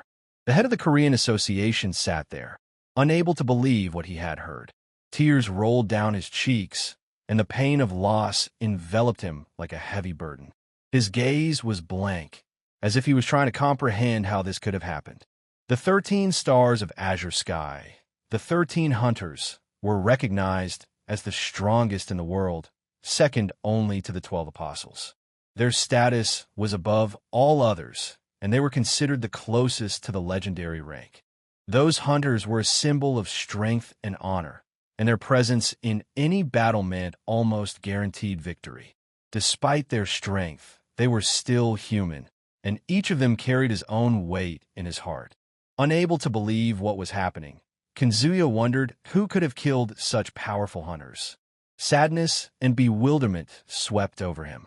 All those years they had been a symbol of invincibility, and now that even they were falling, the world seemed so much more vulnerable. Park Ji-han clenched his fists with aggression, his eyes filled with rage as he said, "Black Spear." This name was associated with someone who stopped at nothing and spared no one in his path. There was a burning hatred in his voice as he remembered their destructive power. Addressing Park Ji-han, he assured him that the consequences were catastrophic. The destruction of the two members of Azure Sky not only shook the socio-economic system, but also intensified international conflicts. Everyone was aware of who was behind the recent tragedies, and that only added to the tension. He bowed his head, realizing it was all their doing. He firmly believed that only the awakened are the true people, and those who have not awakened exist only to serve and obey. The Black Spear organization was recognized as an extremist group that committed numerous atrocities. States around the world declared it a terrorist organization, scrutinizing its dangerous ideology that threatened world security and stability. All that time, they had only observed the activities of the Black Spear, but the recent incident had made it clear that such an organization was more than just a terrorist group. He alone was instructed by the president of the association to deliver an important message. In light of these developments, the chairman hoped that their country's military forces would be ready to join forces with their allies. Park Ji-han nodded confidently, and they shook hands firmly. They exchanged thanks, and Park Ji-han expressed his willingness to join. Kanzuya handed him a document detailing the recent incident and the terms of the alliance. Kanzuya pointed out that the head of their association was being overly cautious, to which Park Ji-han reacted with surprise, trying to understand the hidden meaning behind those words. Kanzuya also thought about the fact that he could have intervened and destroyed all the enemies in one blow, but the head of the association seemed to have inexplicable misgivings about that. He grinned, his gaze becoming piercing, as if he already knew the answer before he heard it. Park Ji-han frowned, realizing that only the 12 in the entire world could afford to say such words with such casual confidence. Meanwhile, Kanzuya stood across the street, quietly observing. A thought flashed through his mind that it seemed like it was time to meet him. Man Sa-sung, his family, and his team, Hyun, Ho, and Eun-shik, were sitting around the table enjoying their evening meal. They ate pizza, laughed, and talked, feeling the joy of a simple but important moment. Ho raised his tea glass, laughing, and motioned for everyone to fill their mugs and to get ready. He suggested we start by celebrating his return after practice was over, promising to keep the fun going from there. Hen went on to say that an equally important event was the small one's official entry into their guild, which also required a grand celebration. Everyone raised their glasses, and of course they didn't forget to toast to the health and well-being of the boss and Jiho, their faithful companions and sources of strength. An explosion of merriment filled the room as everyone slammed their mugs against each other, and a loud hooray spread across the table. The festivities were just beginning. Everyone was enjoying the moment, devouring the pizza, smiles shining on their faces and cheeks filled with pleasure. The atmosphere was light and joyful, as if all worries had faded into the background. Little Ji-ho happily pointed to his portion, pointing directly at the pizza. His mom looked at him with a smile, laughing, and suggested that he try something else first. Ho sat at the table, rubbing his belly and smiling happily. He was so full that he felt like he was going to burst. Eun-shik frowned his eyebrows as he watched Ho, who was enjoying his food with such ease. His gaze was full of bewilderment, and he couldn't understand how one could carelessly devour pizza. Eun-shik muttered quietly as he watched Ho, who was struggling to hold back his portions. He was perplexed and asked him to eat his pizza normally. Ho and Eun-shik started prancing around, laughing and fooling around. At one point, they were having so much fun that they rolled over from their chair, attracting the attention of everyone present. Man Sa-sung, his wife, and little Ji-ho watched Eun-shik and Ho prancing around and couldn't contain their laughter. The atmosphere at the table was filled with joy and carefree fun. Eun-shik and Ho continued to argue while Ho insisted on eating ice cream as well. Eun-shik looked at him in bewilderment, not believing that he was still hungry after such a feast. Ho stood at the door, convinced that dessert was a necessary part of dinner. Eventually, Un-shik relented and agreed to go to the store with him, hoping the walk would help digest the edible. His wife went to give Ji-ho some medicine while he mentally expressed his displeasure. Man Sa-sung only nodded in agreement. Man Sa-sung instructed Hyun to put everything in a bag for sorting, and Hyun thanked him while clearing the table. Hen looked at him curiously, trying to figure out what exactly was special about yesterday. An elderly man, Hen's grandfather, appeared in the dark doorway. His gaze was shrewd and his posture was respectful.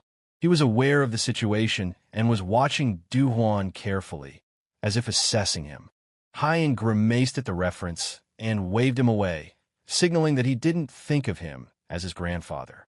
Sung only grinned at the discrepancy, however. Hen sighed and grudgingly explained that it was just habit, though they weren't really related by blood. Hen couldn't help but be surprised by the old man's sudden appearance. Not only had he interfered in their affairs without warning, but he had also transferred everyone to the VIP rooms, completely covering all medical expenses.